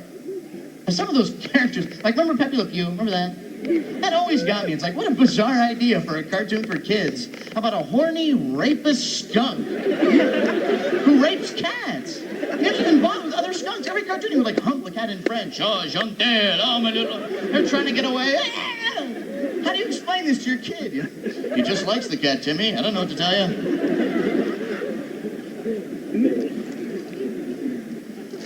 Kids have it rough, I think, for the most part. I think the hardest job we ever get, we get when we're kids.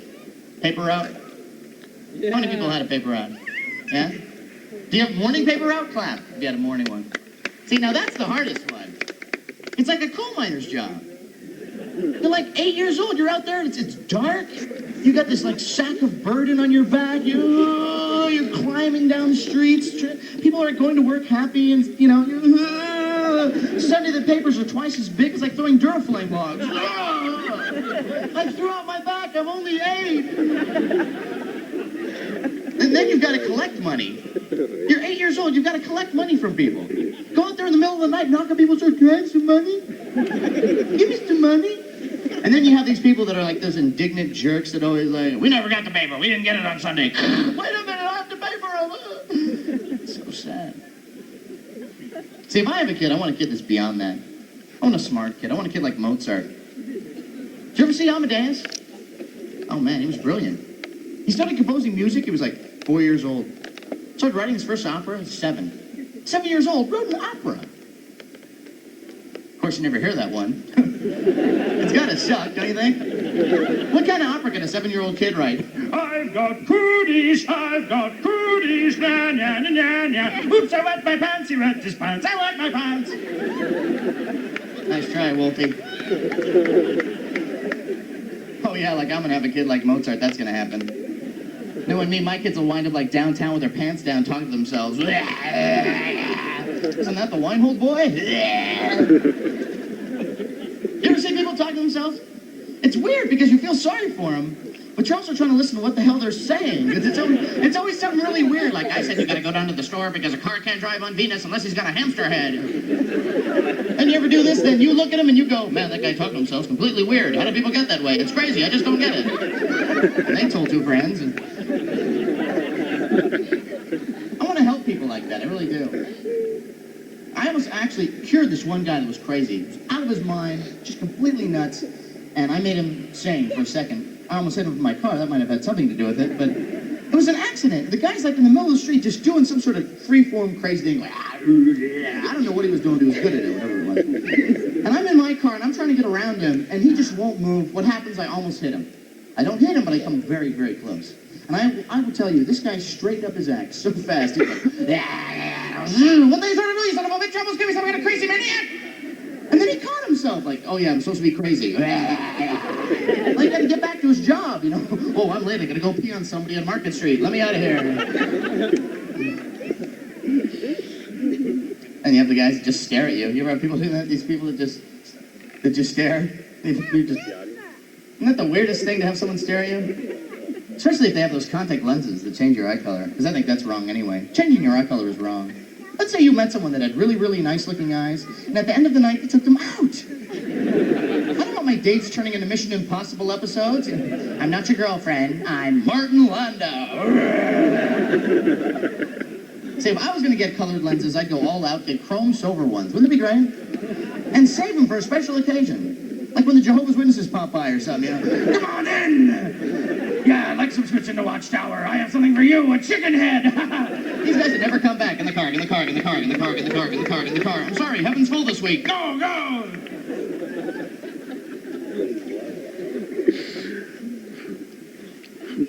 I'm not down in religion or anything. I think there's great things about religion. Gospel music, I think, is great. Because they've got gospel for everybody now. Gospel pop music, gospel heavy metal.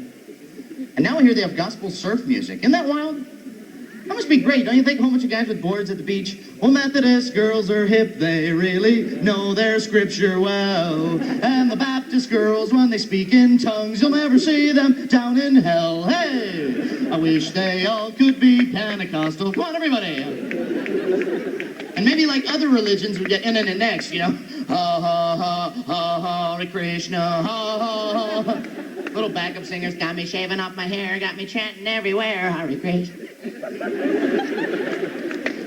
Yeah. I think people get religious because they're afraid of dying for the most part. And, you know, it kills me because that's the same reason why people believe in ghosts. You guys believe in ghosts? A lot of people believe in ghosts? Clap if you've ever seen one.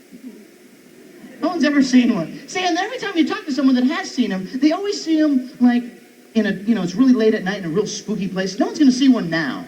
You never see a ghost like 12 noon at the park with a frisbee. Ooh. Yuppie ghost driving BMWs, you know, 12 noon. Muppy taboo. People should celebrate life, I think. That's what, you know, because that's what we're all about anyway. New Year's Eve is coming up. We celebrate that every year. We are dedicated to partying. We celebrate, no one really knows how that came into existence. A calendar page turns, people run on the street. Get over it. If you care that much, you should celebrate every day that way. It's Tuesday. Celebrate every hour. It's 3 o'clock. Hey. You know what I think? I think crazy people that you see like in the middle of the street screaming and yelling, maybe they're not crazy. Maybe they're just celebrating every second, you know? Wow!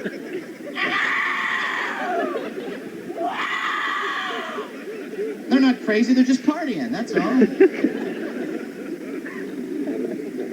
Of course, I'll tell you, you go out of town though, people think that everybody in California, or San Francisco pretty much, is either crazy, screaming and yelling, or they talk like this. It's weird, like they teach it in school or something. All right, class, say spritzer, come on. Hey, I have some gay friends. You know what? Very few of them talk like this. It's a stereotype. Granted, there are a few. Flaming queens that do actually talk like this, but you know what? I could really, really understand why. Because it's fun. Everybody should talk like this. We should all just walk out of here. Hi, Bob. I'm going to a tractor pull. Isn't it fabulous?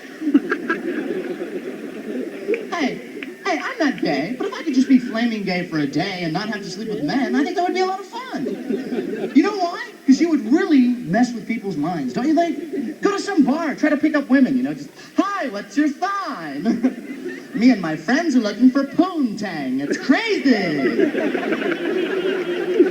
Thanks a lot. You guys have been great. Enjoy the rest of the show. It's Matt Weinhold, ladies and gentlemen. Matt Weinhold. Let's hear it for him. Take a bow, Matt. Take a bow. Yeah. Oh, this next guy is incredible. Again, a guy that's been around for quite a while. Started with a group, and then they broke up and had the same kind of angst that Sue Murphy had. Can I make it on my own? He's done great. You'll see him on Friday night videos. Next year doing editorials, rock editorials. You've seen him on MTV, but more than that, you've seen him on the stages here in San Francisco. Please welcome Mr. Tom Kenny. Yeah, Alex Bennett. The outside. Let's hear it for the outside, ladies and gentlemen. The trees, aren't they wonderful? They're making shade for you today. They're doing a great job. Good job, guys. All right. You enjoying the comedy so far? Good. That's good. I think comedy is a good thing. I think it has its place. But I think there's a different reason why I was put on a stage in front of a microphone in front of this many people on a beautiful day like today. I look out there and I have to wonder how many of you have really accepted Jesus into your lives? How many of you? Can just a few of you come up and be bathed in the blood of the Lamb with me today? And then I'll go on with the kooky jokes and the skits. My checkbook! I brought my checkbook! All right, I just wanted to see if I could clear out this grassy knoll. Holy shit, it's a God guy! Oh, no! Oh, man. So here we are. We're kicking. We're having fun. Been traveling around. I did the Wisconsin State Fair for a week in Milwaukee. Oh, it was great, man. I had a blast. For a week, I was part of that State Fair subculture. You know, it was so weird. I was hanging out with guys on the Midway, and you meet such savory people on the Midway, don't you? Oh, God, guys that you know smoke a nickel bag of pot and then put the Ferris wheel together with Lee press-on nails. That's their life every day. That's a big ride. Better use the active length, you know? That's their life. Oh, God. It was terrifying. Because there's the guys that build the rides, and then there were the guys that ran the games. You know, guys whose job revolves around making you and me think we can do things that are impossible. You know, and they really invade your space, don't they? When you go walking by, hey, you know, you know, it really means a lot to me when some guy with 3 teeth in his head in a torn Harley Davidson shirt tells me that I look like a winner, you know? You look like a winner, sir. You look like a winner. You look like a winner to me, sir. Like, I don't want to be rude, but I think the 2-headed calf looks like a winner next to you, you know? My other head. Shut up! I'm trying to do jokes! Goddamn helicopters! Oh, God. So here we are. That's the sniper that's going to kill me right here in front of you. That's my big finish.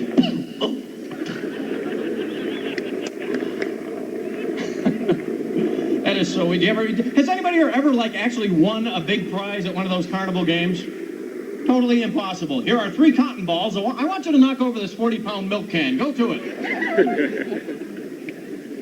Well, what happens if I achieve the impossible and I knock over the milk can? You can have anything on the top shelf between here and here.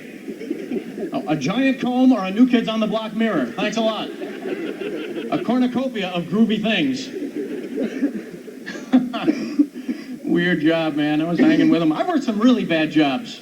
I'm the only guy that tips 35% on a McDonald's check because I've been there, you know? I worked at a McDonald's for a day and a half when I was 16. That was my first job, and I had seniority. That's the kind of turnover they have at those gigs, you know? Most people flip one burger, they get the hell out of there. Not me. Day and a half. I had one of those managers that took his job way too seriously. You ever see those guys? You walk into a fast food joint when it's busy, you see that one Little Caesar Napoleon complex, anal retentive pudhead screaming at these poor teenage kids. Make $2 and a package of Pez candy an hour for the week. Yeah, Pez candy. There's a blast from the past, huh? Little cartoon character head, and the candy comes right out of their neck. I always thought that was weird. Delicious tracheotomy-flavored Pez. Ah! I'll never forget my boss, man, Tim McLaughlin. Great, an okay guy, but one of these guys that could not deal with change in the workplace. As long as everything went okay according to his daily plan, his everyday little anal routine, he was cool. But the second anything different would happen, he couldn't handle it.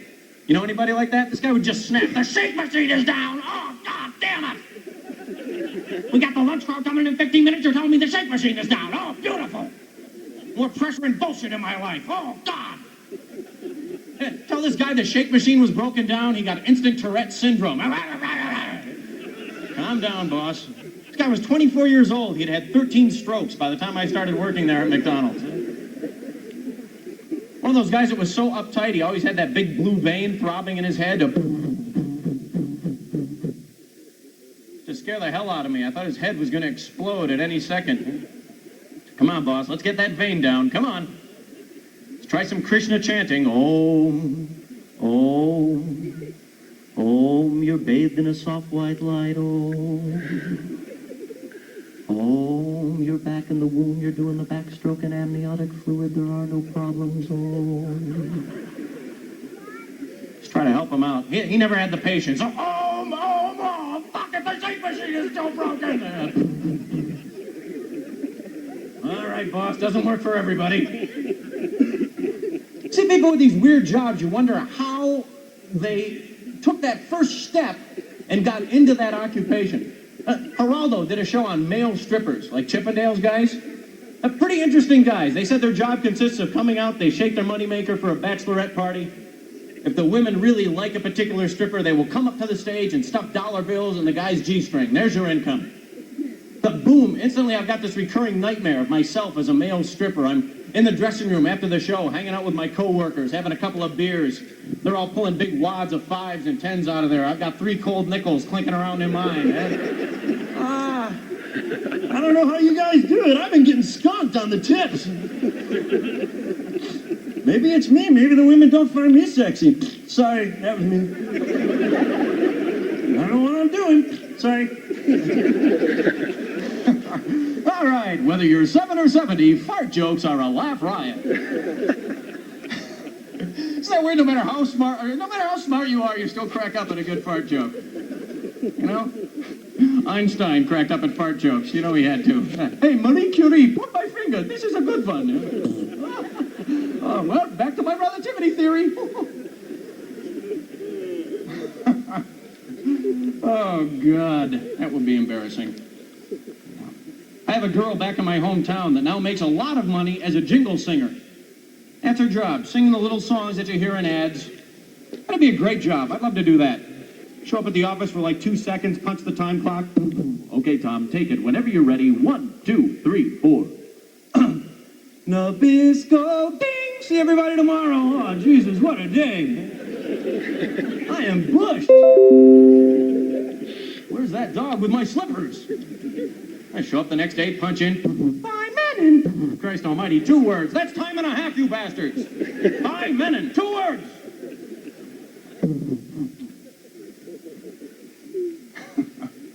Once in a while, they give you a really hard one. You know, I think that would be the hard part of being a jingle singer. That's why they get paid so much.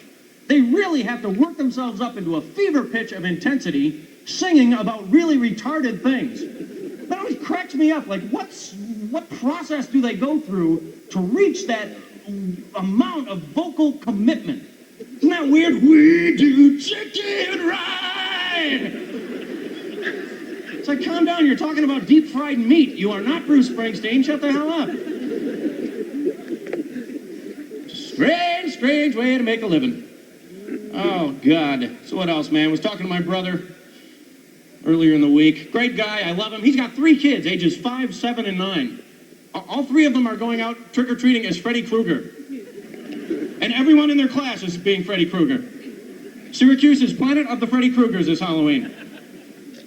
Pretty weird, man. Freddy Krueger, he's their hero. I love that. Freddy Krueger, to me, at the age of 7, just the concept of a guy that can invade your dream state and rip you apart with big metal claws. I don't want to be rude, but it would have had me shitting liquid for weeks. He's their hero. Monster movies I grew up with seem so, I don't know, innocent in comparison. You know, Godzilla, you can see the zipper up the back. It's kind of reassuring. It's just Godzilla, that's that. Just an underpaid Japanese actor sweating his testicles off in a hot rubber suit. It's okay, Tom. Just Godzilla. Stepping on Lionel train sets, Matchbox cars, and Barbie townhouses. That's Godzilla's life. That's what he does. Godzilla was great. Godzilla's enemies were never as scary as him. Godzilla's main enemy was Mothra, the giant moth. Who the hell ever thought a giant moth would be scary? If you walked out of here today and saw a giant moth hovering over Palo Alto, you would laugh your ass off. You would not care. How the heck did this happen? Well, I don't have time to worry about it. I gotta sleep. Giant moth. Giant moth. Yet the Japanese, who have shown themselves time and time again to be a brilliant, ingenious people, snap when Mothra comes on the scene. They can't, oh my God, Mothra's loose, hide the sweaters, Mothra's loose, hide the sweaters. He gets in the underwear drawer with screws, don't let him in. Lock the cedar chest, we have blankets in there. It can't be that hard to catch a giant moth. Hey, you got a 500-foot moth, you put a 400-foot light bulb in the center of Tokyo, it'll work. He'll spend the rest of his life trying to dry hump that light, he really will. Just do the lambada with that filament. He'll eventually tire out. I used to love all that stuff, man. Monster movies, comic books. I was kind of a nerd. Surprise. Not you, Tom. We don't believe it. Well, you must have been taking cool pills in the meantime. Why, look at the strapping young buck you have become. Away. Au contraire. Au contraire, my South Bay playmates. I was quite the little weasel. Did you ever have a kid in your class that had a big blob of tape right there on his glasses? Yeah, there's always one. It's like schools lose valuable funding unless there's one kid with a really bad case of DTOG, dork tape on glasses, you know? I always had a big blob of tape here, big blob of tape here, Band-Aid here, thumbtack here. Sometimes there's actually scaffolding, little teeny guys in hard hats running around my head. Hurry up, let's get these things done. He's almost 7, for Christ's sake. Yeah, it's weird, man. I was born in '62. I did most of my growing up in the '70s. It's kind of a hideous era. I envy my older brother and sister. They were there when rock and roll was rock and roll. 3-chord, twangy, youthful rebellion ripped from the womb of discontent. That's rock and roll. It's supposed to scare the shit out of your parents. That's what it's for. 1957, your dad turns on the TV. There's Elvis. He's shooting flames out of his eyes. There's Jerry Lee Lewis pounding the piano with his feet. You know, your dad is freaking out. Hide your daughters. Hide your daughters. Hide your daughters. Little Richard comes along. Oh, shit, hide your sons, too. Nobody's safe from this stuff. Oh, we gotta get out of here. I think it's great that Little Richard had the balls to be around in the 50s. Eisenhower America was not ready for this maniac with mascara dripping down his face and Little Richard, the Cleavers didn't know what to make of Little Richard, you know? You know, Wally Cleaver, totally confused by Little Richard. Hey, Dad, that black guy's looking at me kind of goofy. Get in the car, Wally. It's Little Richard. He's kind of staring at me and junk. I think he's giving me the business. That's Little Richard, Wally. Let me tell you about the bees and the bees, okay? Now, there are certain men who... Yeah. Now the 70s. I know I'm getting older now because all those songs I hated when I was growing up are now being collected on albums and shoved down my throat at 3 in the morning on Ted Turner's Superstation. God, all those songs I never wanted to remember. Everybody was kung fu fighting. Stop! Where's my Elvis gun? I'm going to shoot the TV. Knock 3 times on the ceiling if you want. Oh, boy. A couple of people actually puked on that one. I feel good about that. Good to know I have that power. Drink the Kool-Aid. I'm Jim Jones. Go on. We had joy, we had fun, we had seasons. Music and passion were always the passion at the YMCA. And of course you had the Captain and Tennille, a Muskrat Love. What the hell happened in the 70s? Suddenly fornicating rodents are in the top 10. The magic is gone. Captain and Tennille. Captain and Tennille is an instant diuretic for practically anybody. You know, you hear any Captain and Tennille song, you lose control of your bowels. That's the rules. Muskrat Love. God, I gotta go. Captain and Tennille. Oh, jeez. Oh, God. Oh, Jesus. Muskrat Susie, Muskrat Sam. Anybody know the next line?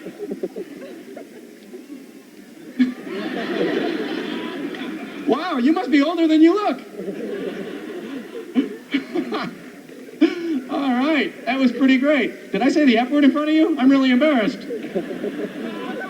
Oh, no. I don't know what that next line is, but it's a good thing none of us can remember it. If you can remember the missing lines to Captain and Tennille songs, that's a sign that you really need to get a hobby in your life, you know?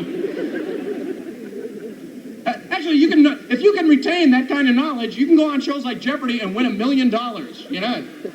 Muskrats Susie and Sam did this in their hometown of Muskrat Land. I'll take shitty songs of the 70s for 200, please, Alex.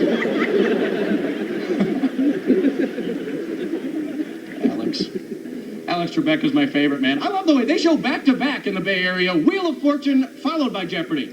Kind of like going to kindergarten, then going to get your PhD in the same hour, just for the hell of it. You can watch Wheel of Fortune and be the smartest person in the world. You know you're always going to be smarter than these Cro-Magnon Gomer piles that are trying to solve the puzzle. At Stitch in Time sites, I'm going to go with pork. Stitch in Time sites, pork. Wrong. You can sit there on the couch and be superior. Duh, it happens to be 9. Let me on that show. What a Nimrod. Half hour later, Jeopardy's on. Suddenly, it's like taking a quick trip to Alex Trebek's Ego Reduction Center, isn't it? Lose pounds and pounds off that pesky pseudo-intellectual self-esteem. Want to feel like shit? Go to the Alex Trebek Ego Reduction Salon. Alex Trebek is my favorite, because he really has that, like, uptight Canadian stick up his rear end, doesn't he? He really does. I love it when Alex chit-chats with the contestants at the top of the program, tries to make them seem like everyday regular humans. And they're not. They're Jeopardy contestants. He makes that attempt, though. I think it's kind of nice. Let's meet our current champion, a great guy, a family man, also an avid bowler, I understand, recently became a father. Let's talk to him now, Brainiac from the planet Smartron 5. Oh, some guy with a head shaped like a big lima bean and extra fingers.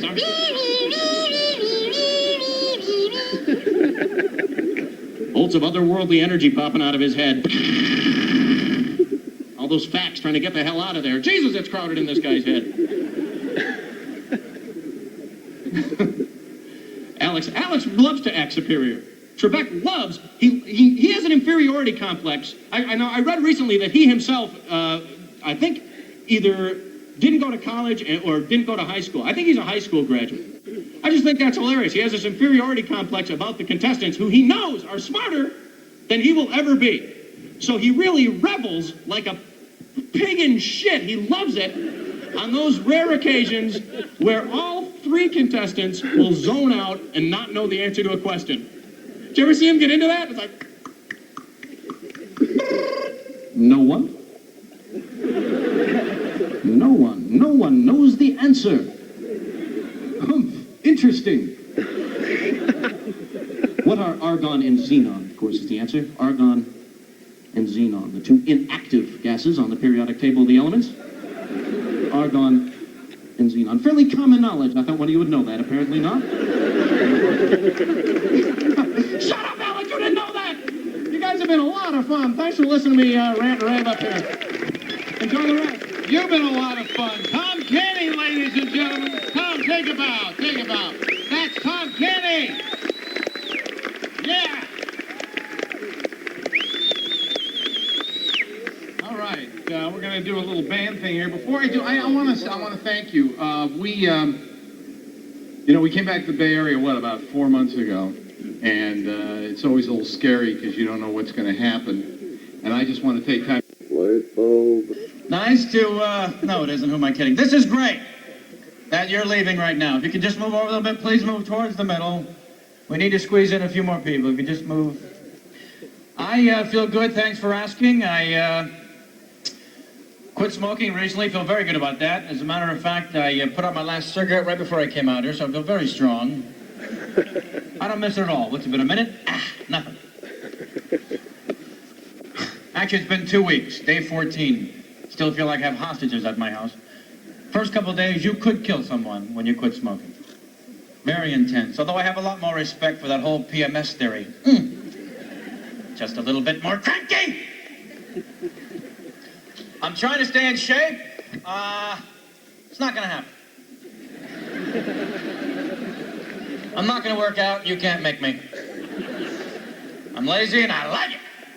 We got any lazy people here today? Welcome to the U.S. of A. We do laser ride. I'm not gonna join a gym, compete with those beefalos on steroids. That's not gonna happen.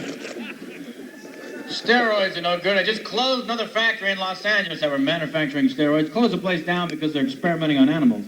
Then they gave these animals away to pet stores. So what? We can buy these animals now? Yeah. Hi. How you doing? Give me the hamster with a 16-inch neck. Come on over there. You want the pit bull in a headlock? Better give me a jumbo treadmill. He looks like a runner. I sit in my lazy butt and I see commercials on TV that put pressure on me to exercise. You know, those little devices they advertise you can send away for so that you can exercise in the privacy of your own home. Yeah, that's gonna happen. Nobody's watching me. I ain't doing nothing. Close the drapes, I'm on my butt. It's a simple move, really. Call it a workout if you have to. The Abdominizer. You seen this one? Who's got one? Come on. The Abdominizer helps you do sit-ups. You need help sitting up? Don't buy this stupid thing. The big seller is the cross-country ski machine. You seen that? Boy, I feel like a huge putz doing this in the living room, huh? Honey, I'm on my way to Tahoe. I'll be right back.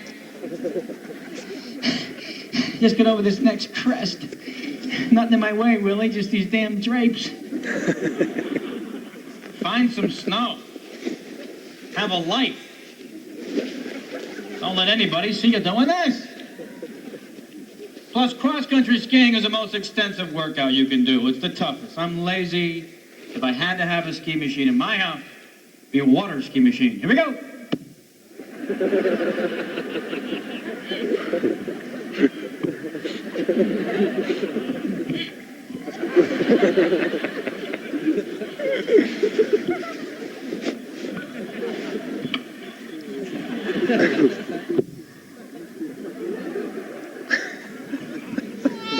That's lazy.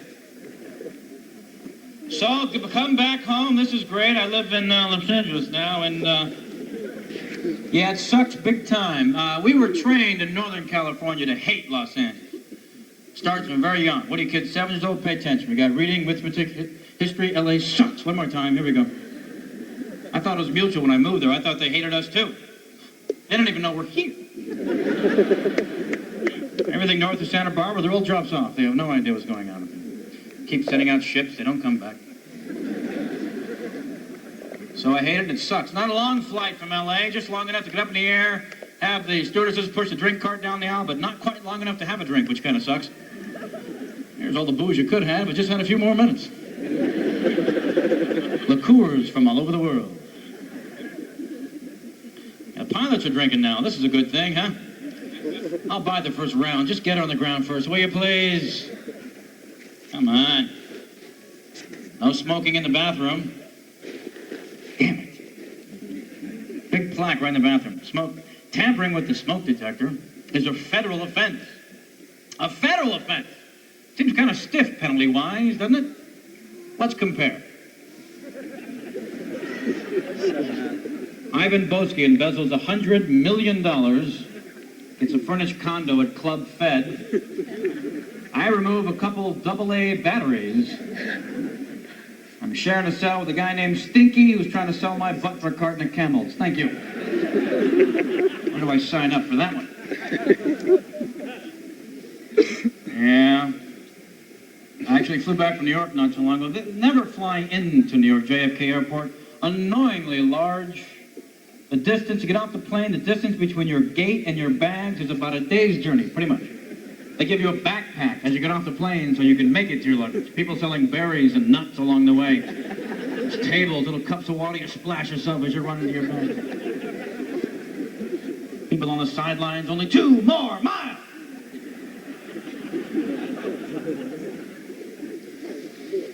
Not good.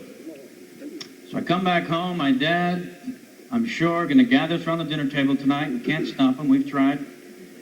Amazing memory for details, my father. There's always one detail in every story that you kind of know isn't true. Like he'll say, Korean War. Thought the Battle of Baldy Hill. We fought inch by inch. I was killed. Oh, shut up, Dad. You were not killed. The hell I wasn't. Don't tell me I was there. Were you there? I was there. Took one right here. You know, Kev, when I first met your mom, you were just a boy, but...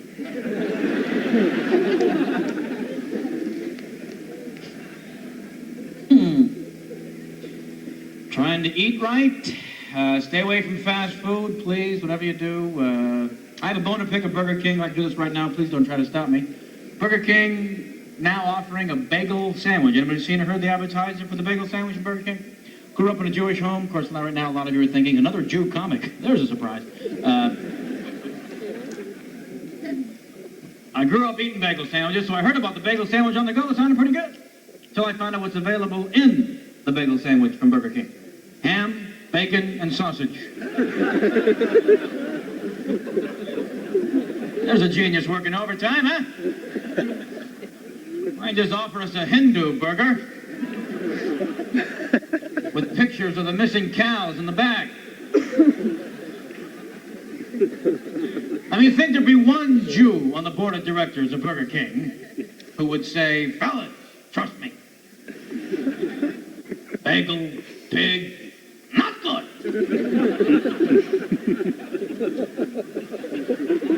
The hell's next? Spam Knish? Get out of here. That's right, Spam Knish. Okay. Just a moment for me. Who's leaving? Did you go for the Coke? Let's go. Come on. So yeah, life is not too bad. I'm having a pretty good time of it. Back to visit the family. This is good. They give me a lot of grief about shopping for a new car, which I'm kind of forced to do. You know, small Jew, a few extra bucks. You got to do it. I don't want to. It's in the union rules there. It's strange. The moment you get on the lot, the salesman, of course, can't wait to be your best friend. He's in your face. Hi, how are you? Yeah, you're actually in my nose. Can you step back, please? How about that? There we are. It's like the little creature from the movie Aliens. Oh, God, no. I'll buy the bigger car. Don't pop out of my chest, please. You want seat covers? Very annoying. Kissing my butt, of course. Pitching me options. Kissing my butt. It's like option, butt, option, butt, butt, butt, option, butt, butt, butt, option, butt, butt, option, butt. Finally, I go, hold on a second. Yeah, they're great shoes. Thanks. Let me ask you a question. When I'm driving the car, you tell me if you have an option for this. Somebody cuts me off. I'm upset. Do you have an option to let them know that I'm upset? You know. Because, especially if you own a Volkswagen, somebody cuts you off, how are they going to know?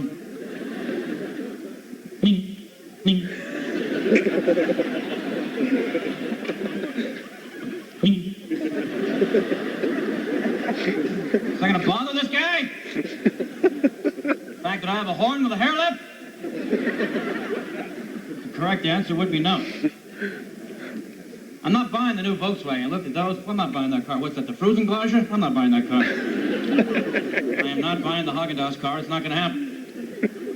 I'm not buying any car that comes in chocolate chip. And they have these amazing options, the alarm systems they're offering now, especially in Los Angeles, where they rip off a car, I think, every moment. They've narrowed it down to every moment now. You can't track it by actual seconds or nanoseconds. It's every moment there's a car stolen. So they have these, can't get them in the back. Women know this, women love this. I'm back there fiddling away, she's laughing her ass off. Yeah, laugh it up, babe. I'm getting in there, I tell you. Sometimes I ask, what is it, a combination? Give me the numbers. The Dynamite Louis. Men can't deal with hooks, buttons, snaps. We need help. We need Velcro.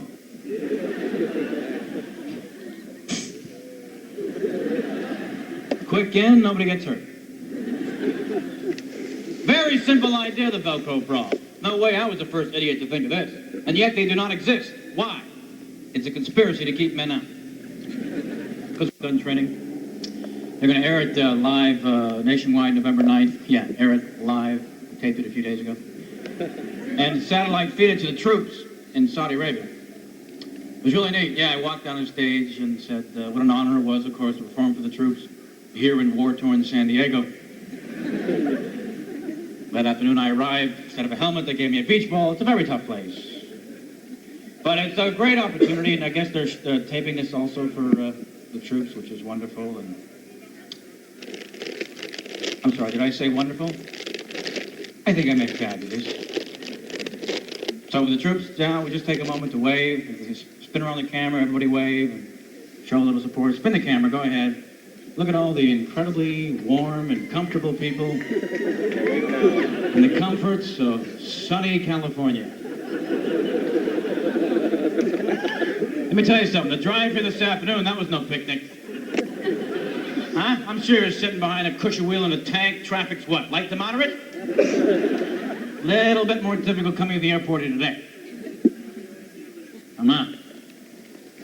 Come here to San Jose, it's a bitch. Malls closed a little earlier this time of the year. It's a little chilly at night. I had to put the top up in the criminal. It wasn't easy. Before the show, went to a nice meal, you know.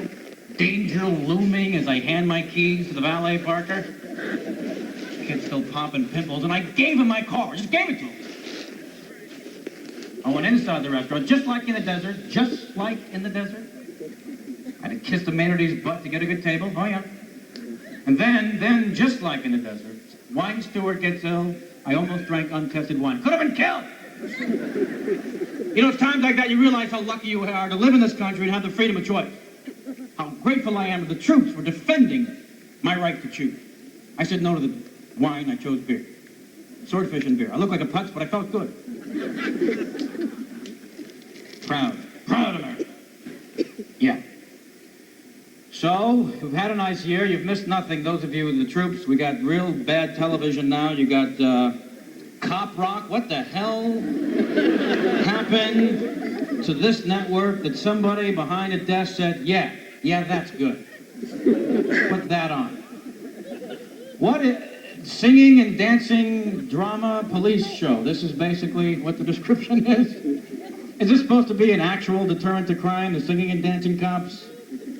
Arrest a couple of crack dealers, taking them over to the car, and all of a sudden the arresting officers, you cuckoo naughty kids gotta stop smoking that crack.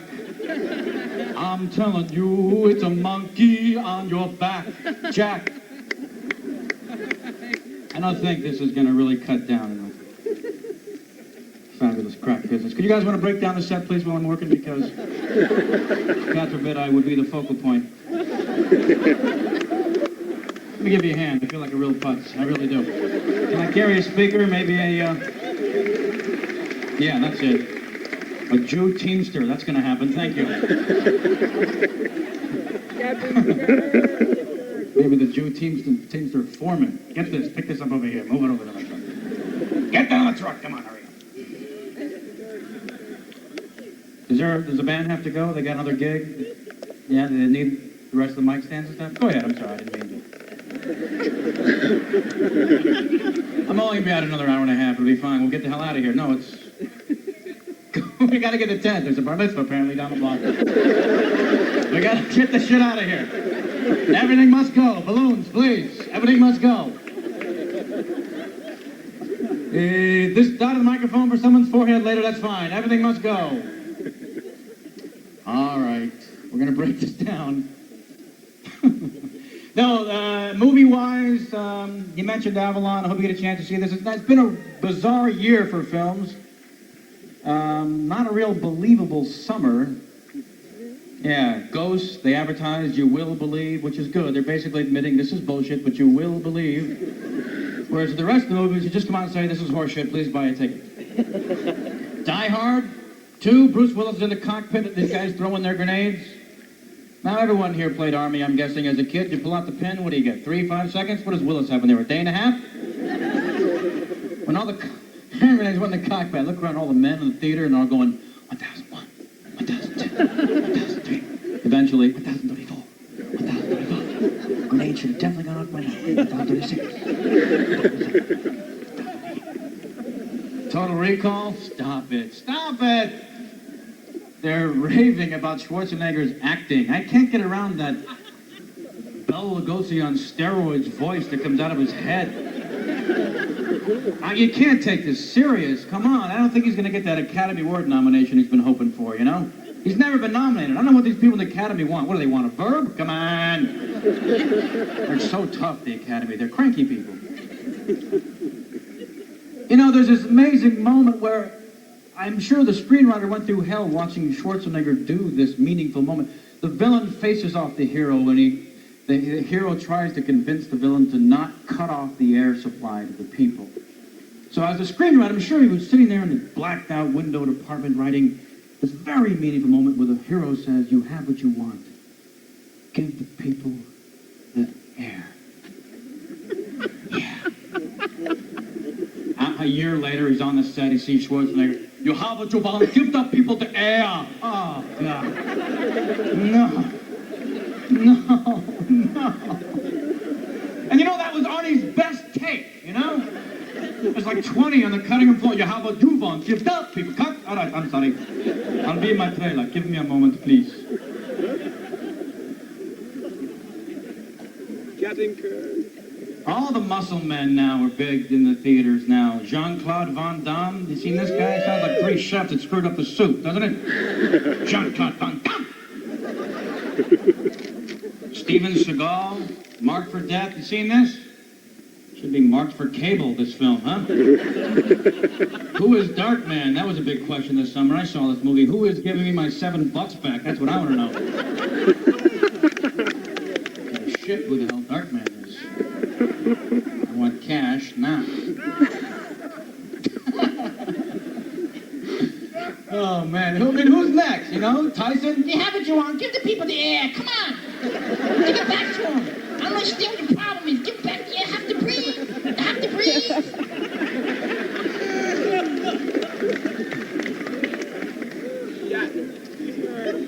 Apparently, it doesn't take much. And by far the most believable movie of the year, Pretty Woman. Come on. Not a day goes by we don't see a billionaire marrying a hooker. Come on now. All my rich friends are hanging out with prostitutes. Oh, yeah. Yeah, and all the hookers on Hollywood Boulevard look like Julia Roberts. Mm-hmm. You'd be lucky to get a full set of teeth on Hollywood Boulevard.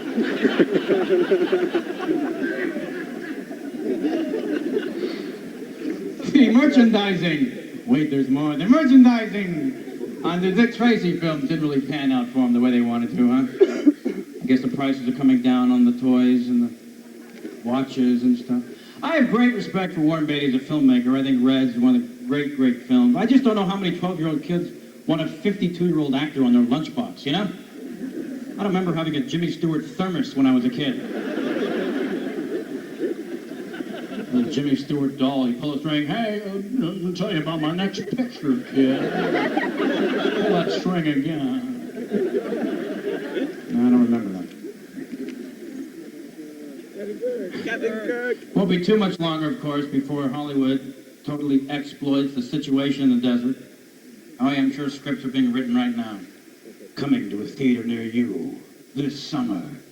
Desert Shield, the training saga. Who better to lead the attack than William Shatner? The king of overacting for no apparent reason.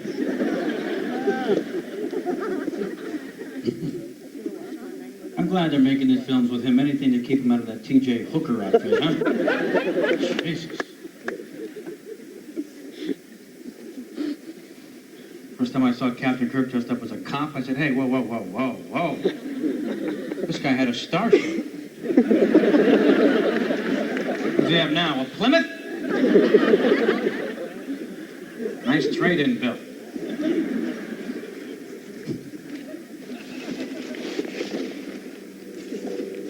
Of course, before I do the Desert Shield thing, I made the mistake of asking for chairs out here, so I have to do a less... Some of the impressions I do, you know, I actually got pulled over for speeding on the way here. This sucked big time. Usually I can get out of a ticket, you know, I'll do Columbo for the cops, and they're amused by any officer of the law that's more confused than they are, you know. Ah, geez, was I speeding? I'm sorry. I was looking at the odometer, but no, you say the speedometer. All right. Those are beautiful boots. You shine those yourself? Very nice. Usually I can get out of it. Today I was flying to get here on time, right? Cop pulls me over. I know he had me dead to rights. I'm going to get out of this ticket. I've got to impersonate the most innocent driver I could think of. So when he came over the window, I did Dustin Hoffman from Rain Man. Comes over the window. You know how fast you were going? Yeah.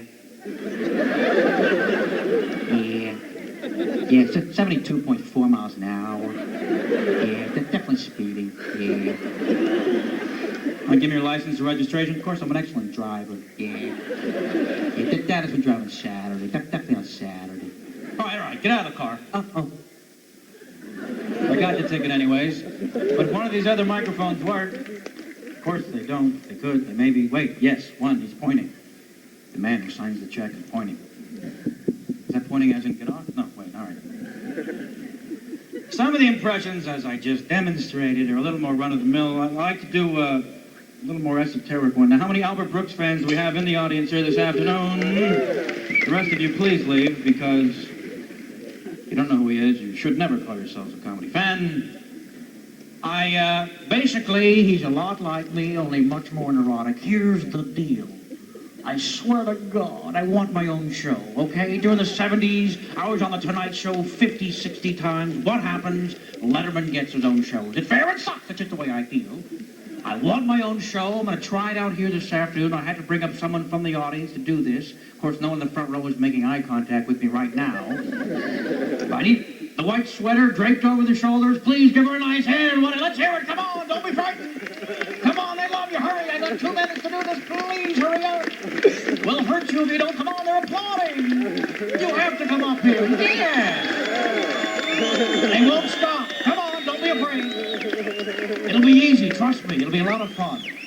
Carol, maybe this will work up here. I don't know. We'll try to give you a hand. We got it. Oh, good. Very good. Okay. Sit in the second chair over here. Come on. This is good. Trust me. You ever been on a talk show before? Have you ever? You haven't? You've been this close to a Jew? It's scary, isn't it? Okay. Here, put this under your feet. Make it comfortable. When you speak into the microphone. Don't be afraid. It's very simple. Let me explain this to you if I could. This is a studio audience. We bust them in from Milpitas. Nice people. They are. We're away to commercial break right now. I just did my monologue, as most Tonight Show hosts do, and it went pretty well, I think. The cameras are in the back there, 3 cameras. Peggy's over here. She's my producer. If we get in trouble, she'll help us out. It's really very simple. I ask you questions. You answer them honestly, and it's just that simple. You ready? You're not at all good? Me too? Okay. But speak into here, if you do eventually speak, that would be nice. Are you nervous? I'm a little nauseous, but that's normal. Welcome back to the Albert Brooks Show. Thank you very much. Welcome back. Thank you. Well, this is exciting. As you can see, my first guest is here, and I'm thrilled. I am. Is it me? Am I crazy? This feels good. It does. My producers put a lot of pressure on me. You don't know these idiots. They're amazing. They said, Albert, your first show. Who's your first guest going to be? I said, I'm nauseous. I'll be in my trailer. Leave me alone. They said, come on. What about Wayne Newton? Oh, yeah, everybody. Dunk a shake. Forget Wayne Newton. I have a guest. Couldn't believe we got her at the last moment. If you would, please, tell everybody here in the studio and everybody watching coast to coast and over in the desert, your first and last name, please.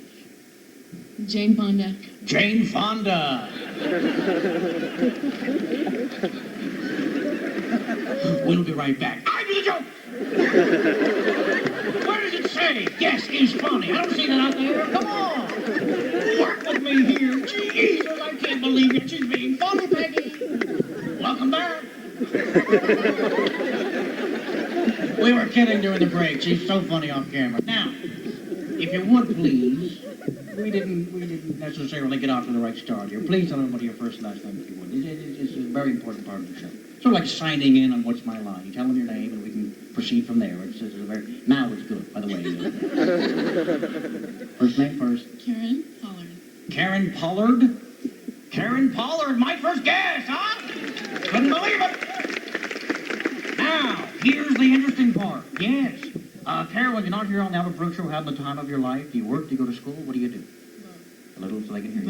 Both. Both. And what's your major? You go to Stanford, do you? No. No, of course not. What? What a fool I am for thinking that. What school are you presently attending? I go to school in Santa Cruz. Santa Cruz. So it has no name as of yet? What does that mean? The title slid off last October? What happened? That's kind of personal. It's isn't it? personal. Oh, yes. I guess it is. It's an institution that many people attend, thousands, I'm guessing. It's a very personal thing. Come on now, what's the name of it? We're going to beat it out of here in a second. Is it University of Santa Cruz? University of California at something? What is it? It's Cabrillo. Cabrillo, a fine school. Come on. We'll be right back. Come on! Cabrillo! Jesus, I can't believe you said that. Begging and fuck. She even get Bob over the phone. Come on! Jesus, Cabrillo! No. Welcome back. We're out of time. Give my guests a lovely hand. Thank you very much. Thank you very much. You're very sweet. Careful. You don't have insurance. Cabrillo. I should probably get the hell out of here. Yes, okay. Oh, that'd be good. All right, okay. I'm moving the chairs. Wait, nobody move. Well, this was a lot of fun. I want to thank a little friend from Cabrillo. Very proud to attend that fine institution. Had to slap it out of her. That's okay. What did I ask? 9 times to finally get the answer? Thank you very much. Well, I'll see you all soon. I hope you had a lot of fun. There's a lot more left. As a matter of fact, one of the best comics who ever came out of this fine town is coming on after me, and I hope you enjoy the rest of the show. Hope you had a great time. I'll see you all again real soon. Blue serge suit. Ladies and gentlemen, what's your name, kid? What's your name? Won't you hear for the new comic in town, Mr. Warren Thomas, please? Yeah. Warren Thomas. Warren Thomas. Yes, go get them. Alex Bennett, ladies and gentlemen, how about a hand for everybody here tonight? I'm the last comic they had here, I guess for a good reason. The reason is, you know, they wanted me to come up and have everybody hear every joke in the world. Actually, the reason is Alex thinks I'm going to do something and then they'll have to cut off the mic and everybody will have to go home. So they put me up last. I understand that now. Not to mention I walked here because I bet all my money on Buster Douglas. Trust me, if you don't have much cash, don't put all your money on Stay Puft Marshmallow Man. Don't ever do that again. This fat piece of shit. For $24 billion, you think he'd do a couple sit-ups. You think he'd stay away from some hostess ho-hos before the fight. You know, you would think, you know, he wouldn't eat like some strawberry shortcake in the training room while they're taping his hand. You know, you would think this fat piece of shit would get in shape for $24 million, right? I'm getting $850. I'm in shape, okay? I'm here. Buster Douglas. He used to be my hero. He was my hero. How many people could walk up to Mike Tyson and go, hey, you, hey, no neck, hey, Porky Pig, hey, flat nose talking motherfucker, come here. Yeah, you. What? I just slept with Robin. You don't believe me? Smell my finger. How many people could do that? How many people could walk up to Mike Tyson? Buster Douglas. And Mike Tyson acts like a jilted lover. Give me a break. What did he think she liked about him? Did he think it was his looks? Did he look in the mirror every now and then and go, well, I'm kind of cute in an abstract sort of way? Or maybe he thought it was all, you know, what did he think? It was the intellectual repartee that kept her there, you know? Sweetheart, I'm going to finish this E.E. Cummins. Leave on that light for a while. What a rose or man, these swords of destruction. It was the money, Mike. Give me a break. I don't know why people get on his case, though. I mean, he's 23, you know?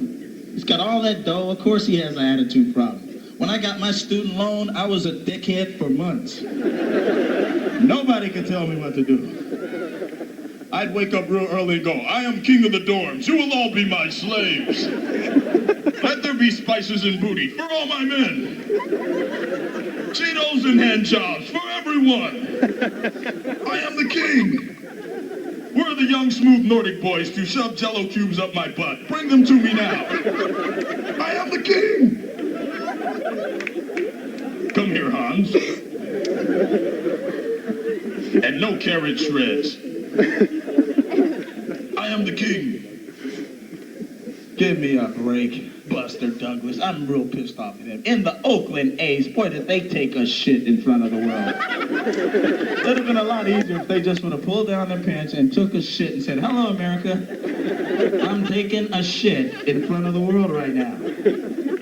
Jose Canseco. This statuesque Cubano, I guess he is. He played more like Ricky Ricardo, if you ask me. Oh no, Lucy, they're throwing curveballs. Ay, ay, ay, ay. Jose Canseco. The A's, man, I can't believe it. They're throwing so much stuff. And Dave Stewart, what a big, menacing, evil-looking man. And he sounds like Michael Jackson, you know, he's kind of scary. I just want to throw the ball over the plate. And, if I get my split finger over Tito, who's going to help me out? It just doesn't make sense. It doesn't match that voice, you know? What is his problem? I don't know. I used to have a team. I used to be a big 49er fan. But the problem with rooting for the 49ers, it's boring now. They're too good. It really is. It's like watching the Lakers play Jerry's Kids, you know? It's not that much fun anymore, you know? Magic fakes out the waterhead baby to the hoop for two, you know? I mean, how much fun is that? And the Lakers are up by 20.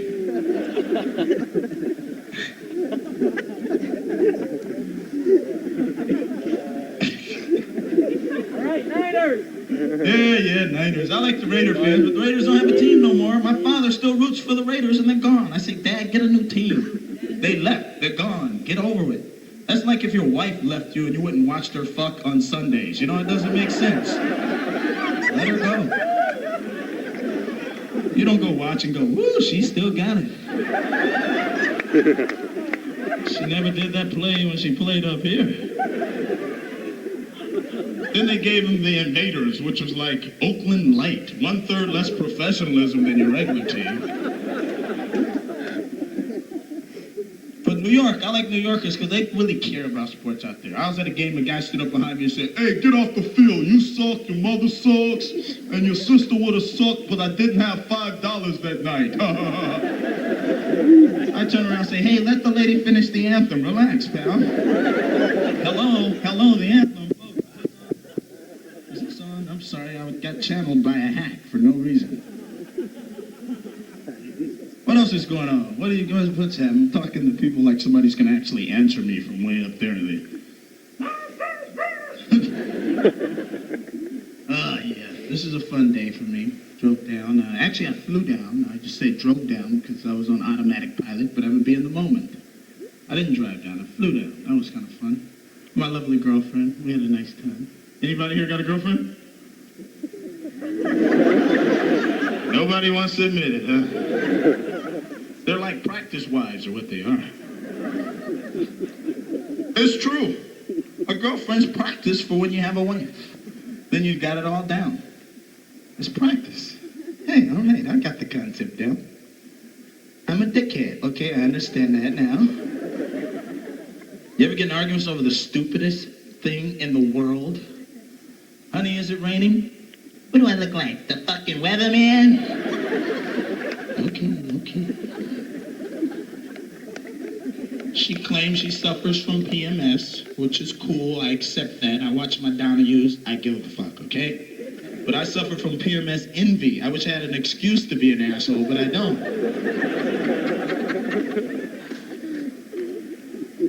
Guys, we don't have that excuse. We just have to be upstanding citizens for no reason in the world.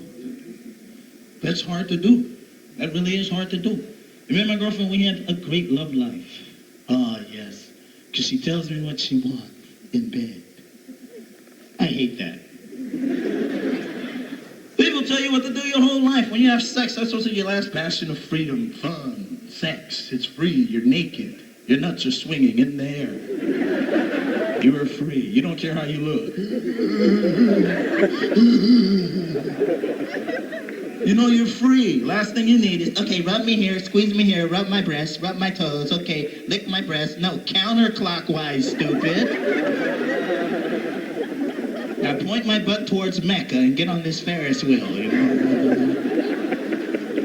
feel like I'm putting on a fucking show. I feel like Shamu. I'm jumping through hoops and shit, you know? Got a Bullwinkle mask on. Which way do you want me now, baby? You know, I mean, what the fuck do you have to do now? I'm from the old school. 2 pumps and a squirt. I want to wipe my dick on the curtains.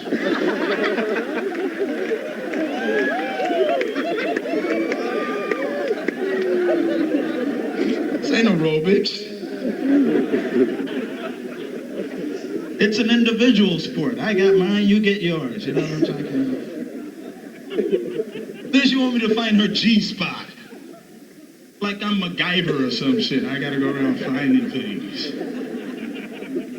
Find my G-spot. Next I have the Edward G. Robinson spot. Man, that's it. Harder, deeper. I'm coming, say, Who's the boss? Yeah, say, my vaginal contractions are starting. Say, There's no such thing as G-spot. That was designed by some angry lesbian so we'll lose our hair and die quicker than we normally do. 7-year ratio wasn't enough for some people.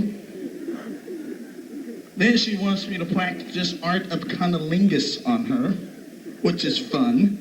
But a lot of times I can't find my snorkeling gear or goggles.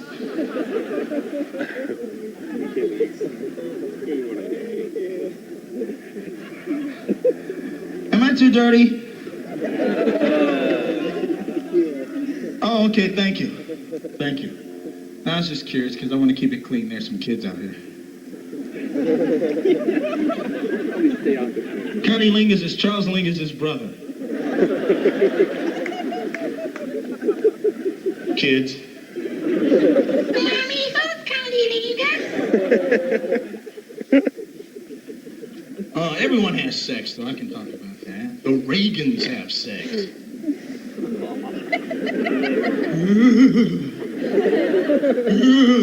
Could you imagine watching the Reagans have sex? Ugh. That'd be like going home kissing your grandma and have her slip you the tongue. That's what that would be like. That same surprise, you know, that shock, you know, where the hair on your back is going.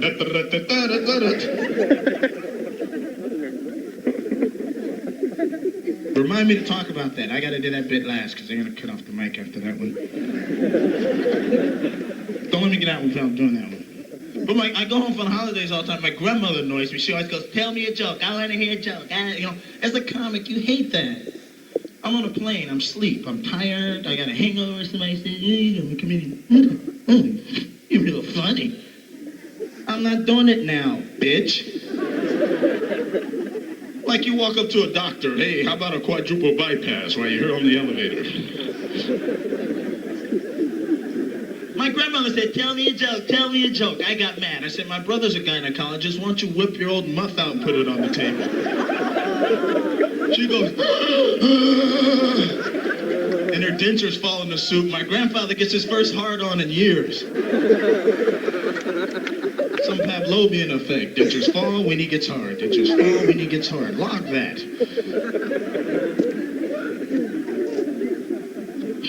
My research is starting to pay off. So I hate going home for the holidays now. Plus, I don't believe in the holidays. I don't think we should have Hallmark tell us when to get in touch with people you love and care about. Thank you very much. I just that's my way of not buying a Christmas gift. I get that fucked up speech every year. But it's true. What's the point of Christmas? Some hippie gets nailed to a board after by my uncle a dustbuster. I don't understand the correlation, you know?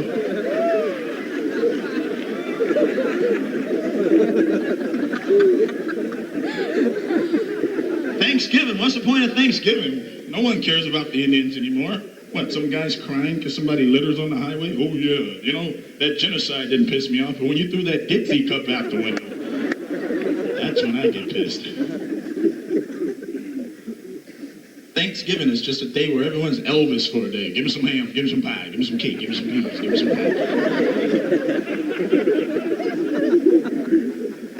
And Easter is the stupidest holiday, the resurrection of Christ. Oh, here comes Jesus, eat these chocolate bunnies. Hurry up, eat the chocolate bunnies faster.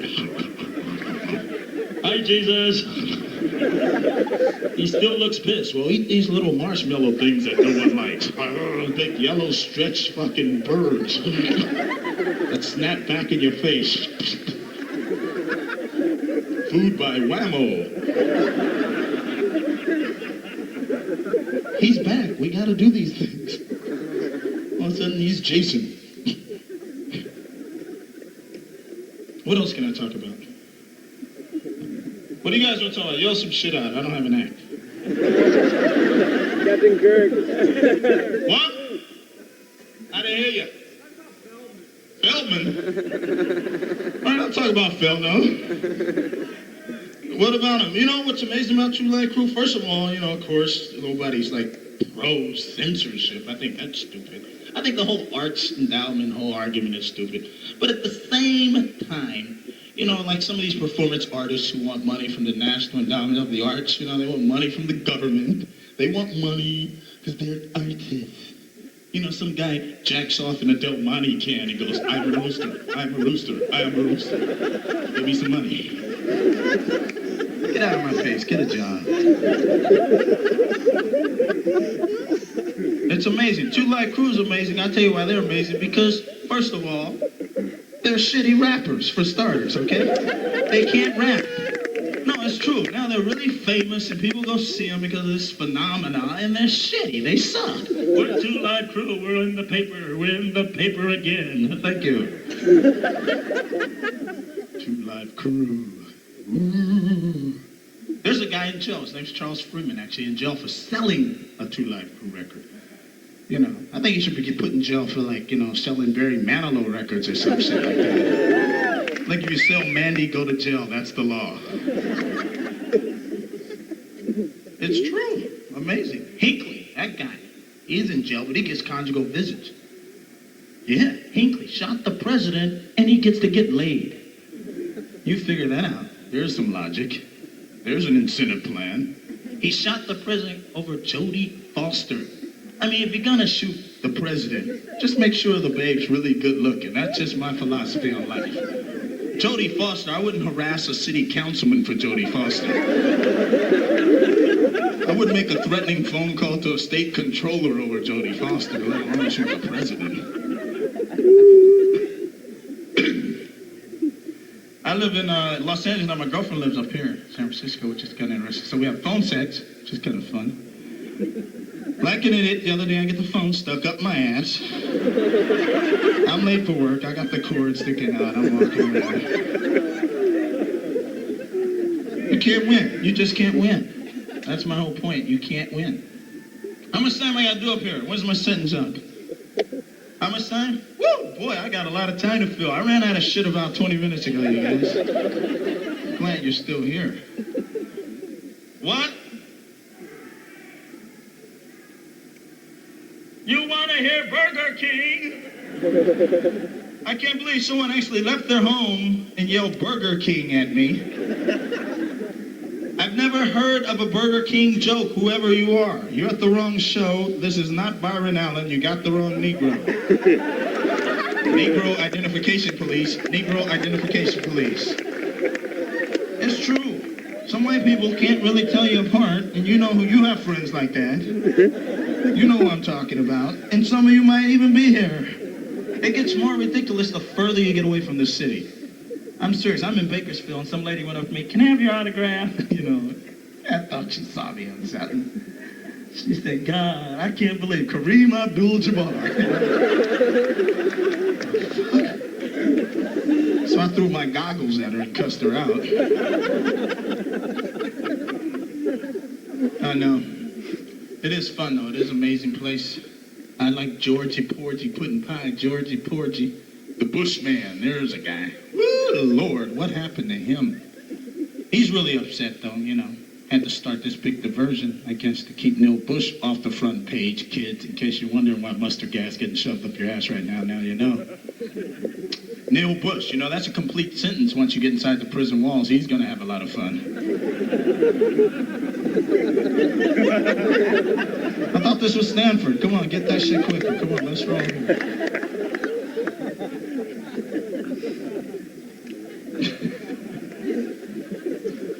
Prison, man. James Brown's in jail, which is ridiculous to me to have James Brown in jail. James Brown's done more for this country than most people who have to, who are elected to do things for this country. He did a lot of stuff you didn't know about. James Brown started like anti-drug stuff in the 60s before it was popular when Nancy came out with Just Say No. This pedestrian slogan, just say no. Coming from a woman who looks like a deer on the highway when your headlights meet it. Just say no. First ladies all party. All of them. Pat Nix, well, she had the party. You fuck Richard Nixon, you gotta shoot some heroin. That's the law. I mean, well, honey, I'm ready. Oh, God. And Kitty Dukakis will drink fucking toilet water. You don't watch her. She's over the house. Kitty, get out of there, honey. But I'm fucking a little short Greek who can't win the election.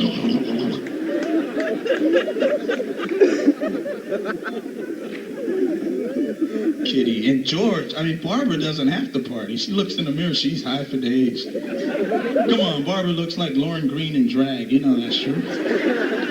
I'm Barbara Bush. Meet my husband, George Alpo. Come here, George. For dogs who want a kinder and gentler nation. For dogs who veto civil rights. Come here, George. George Bush, what a weenie he is. Like Ronald. At least Reagan was stupid and didn't know he was fucking up the country. George is malicious. I like that cat. Quail. Woo! He'd be a good president, actually. He would be a good president. It'd be like, it'd be like having a substitute school teacher for the whole country. He'd just show up. He would. He'd just show us a film. We can put Kick Me on the back of him and shit. We can run around and fuck up. We don't have to show up for work.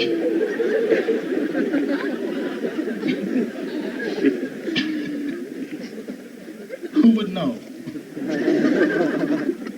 He would know, that's for damn sure.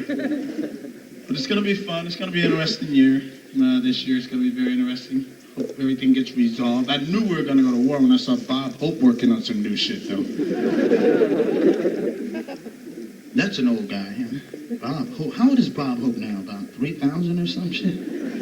Hi, this is Bob.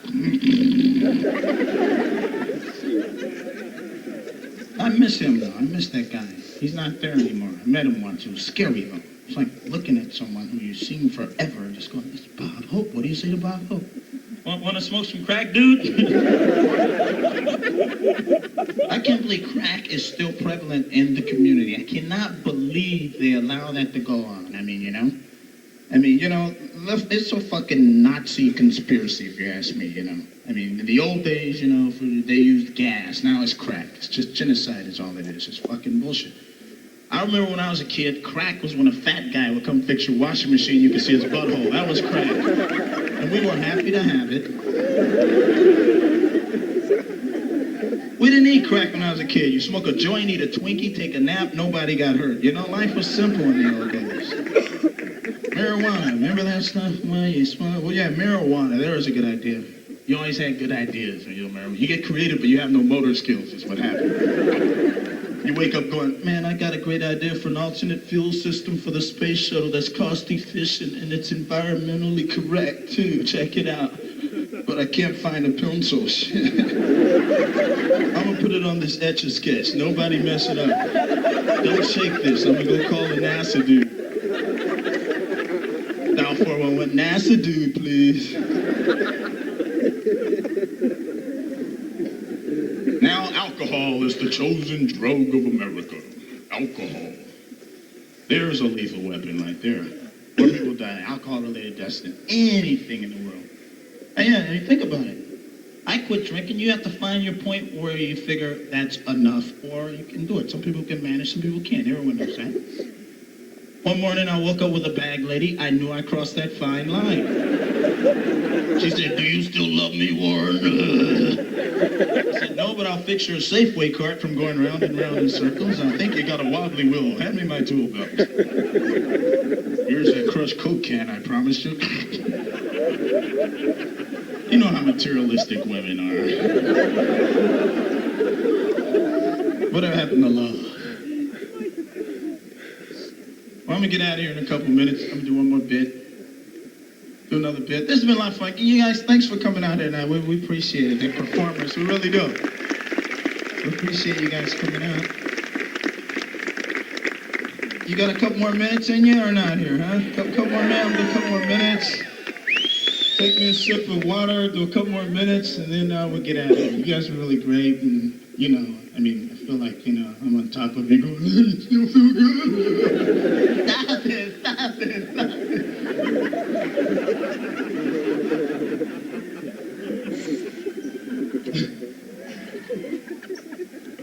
Oh, this is fun. How did you guys beat Notre Dame? That's what I want to know.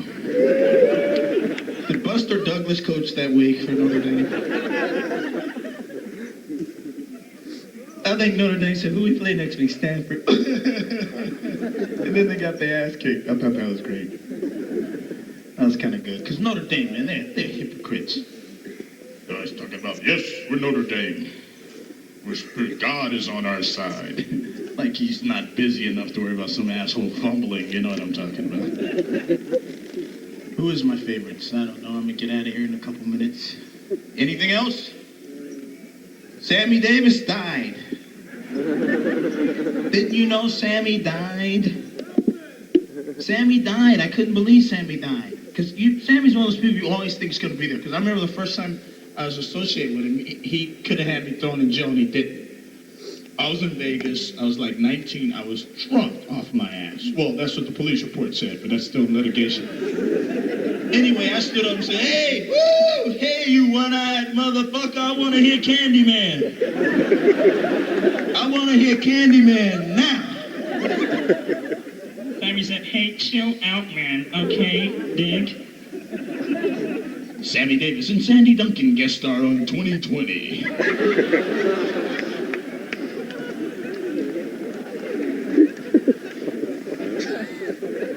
You think that's cruel? You know what's the cruelest man in show business? I'll tell you right now, Red Fox. One night I'm in Las Vegas, I run into Red Fox. Red Fox is pounding back vodka. And I told Red something about Sammy, and he said, oh, forget Sammy Davis. I used to pop his eye out and skull fuck him before he started in this business. Which is a nice little visual. Sammy's going, that's right, Red. Bang my retina, man. Lamont, you next. Bubba, hand me some new ball. Nice little visual. I'm gonna do one more bit and get out of here. I gotta do one more bit and get out of here. When you start doing Red Fox, you know, Sammy, Skullfuck, it's really getting late for you. I think it's time to go lay on the couch and rap with Doc. I don't know why I do what I do. This is nice. Hey, too bad Robin in here. Oh, lose some weight with this sleeping on. Genius, genius.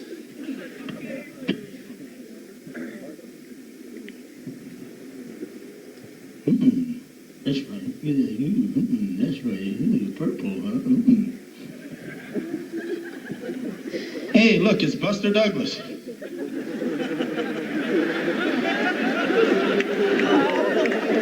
Yo, Buster, man, you got robbed. Come on, boy, you got robbed. You got robbed, man. They didn't say he could throw it right across. It wasn't in the rule book. Y'all think that's funny? I gotta get on stage, yeah, cuz that still wasn't funny. Making fun of me in front of all them white people and shit. Dr. King rolling in his grave because you fucking with me in front of all them white people and shit. What's up, home slice? What's your name, cousin? We used to be brothers, now we're cousins. We're getting separated further and further. What's up, homie?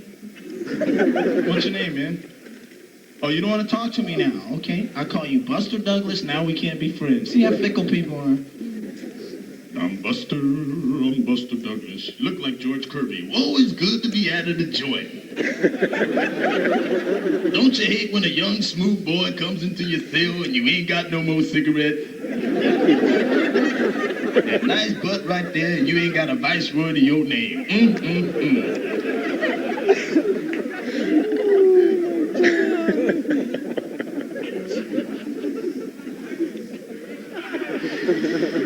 That wasn't funny, man.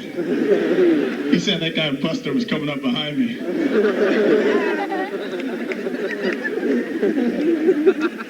You're the best, Buster. You're the best. You're the best. Oh, fill me, Buster. Fill me. Okay. The Reagans having sex, they do have sex. They have sex. I seen their son, daughter, Ron, whatever he is. Anyway, I seen him. The ballet photographer. He's a free man. What about him having sex?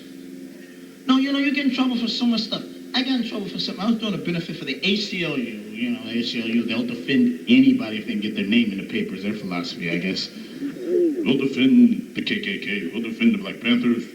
Well, we don't know why. We're just so fucking liberal, we help everything. Well, that guy has a right to shoot me in the head. He has a right.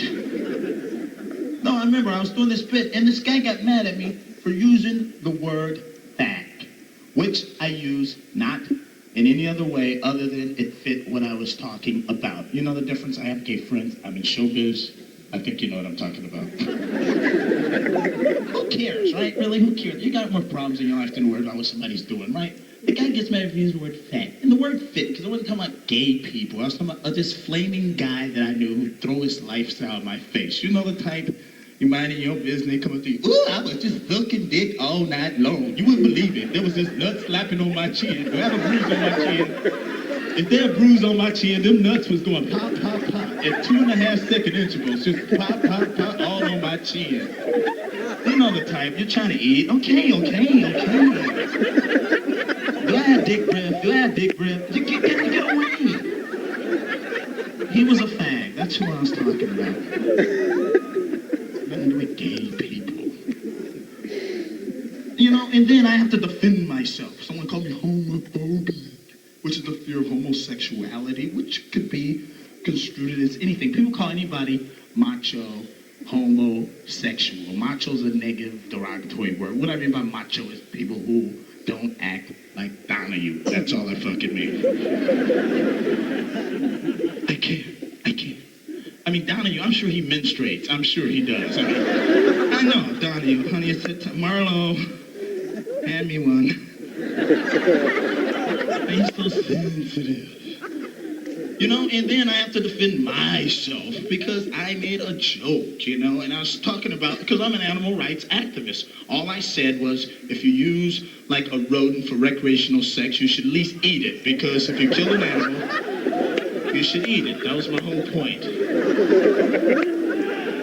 So this gay group gets on my case, right? Now I'm defending myself against a guy who has a rat up his ass. Now, how does that work? How the hell does that work? Chuck E. Cheese is hanging out of his fucking colon, and I've got to defend myself to him. Life is getting too strange. Well, that's all we got time for. I got to get going. You guys have been a great crowd. Thanks for coming out here. I'll see you again. Thank you very much. We appreciate it. Good night. Ladies and gentlemen, Willie Tyler and Lester.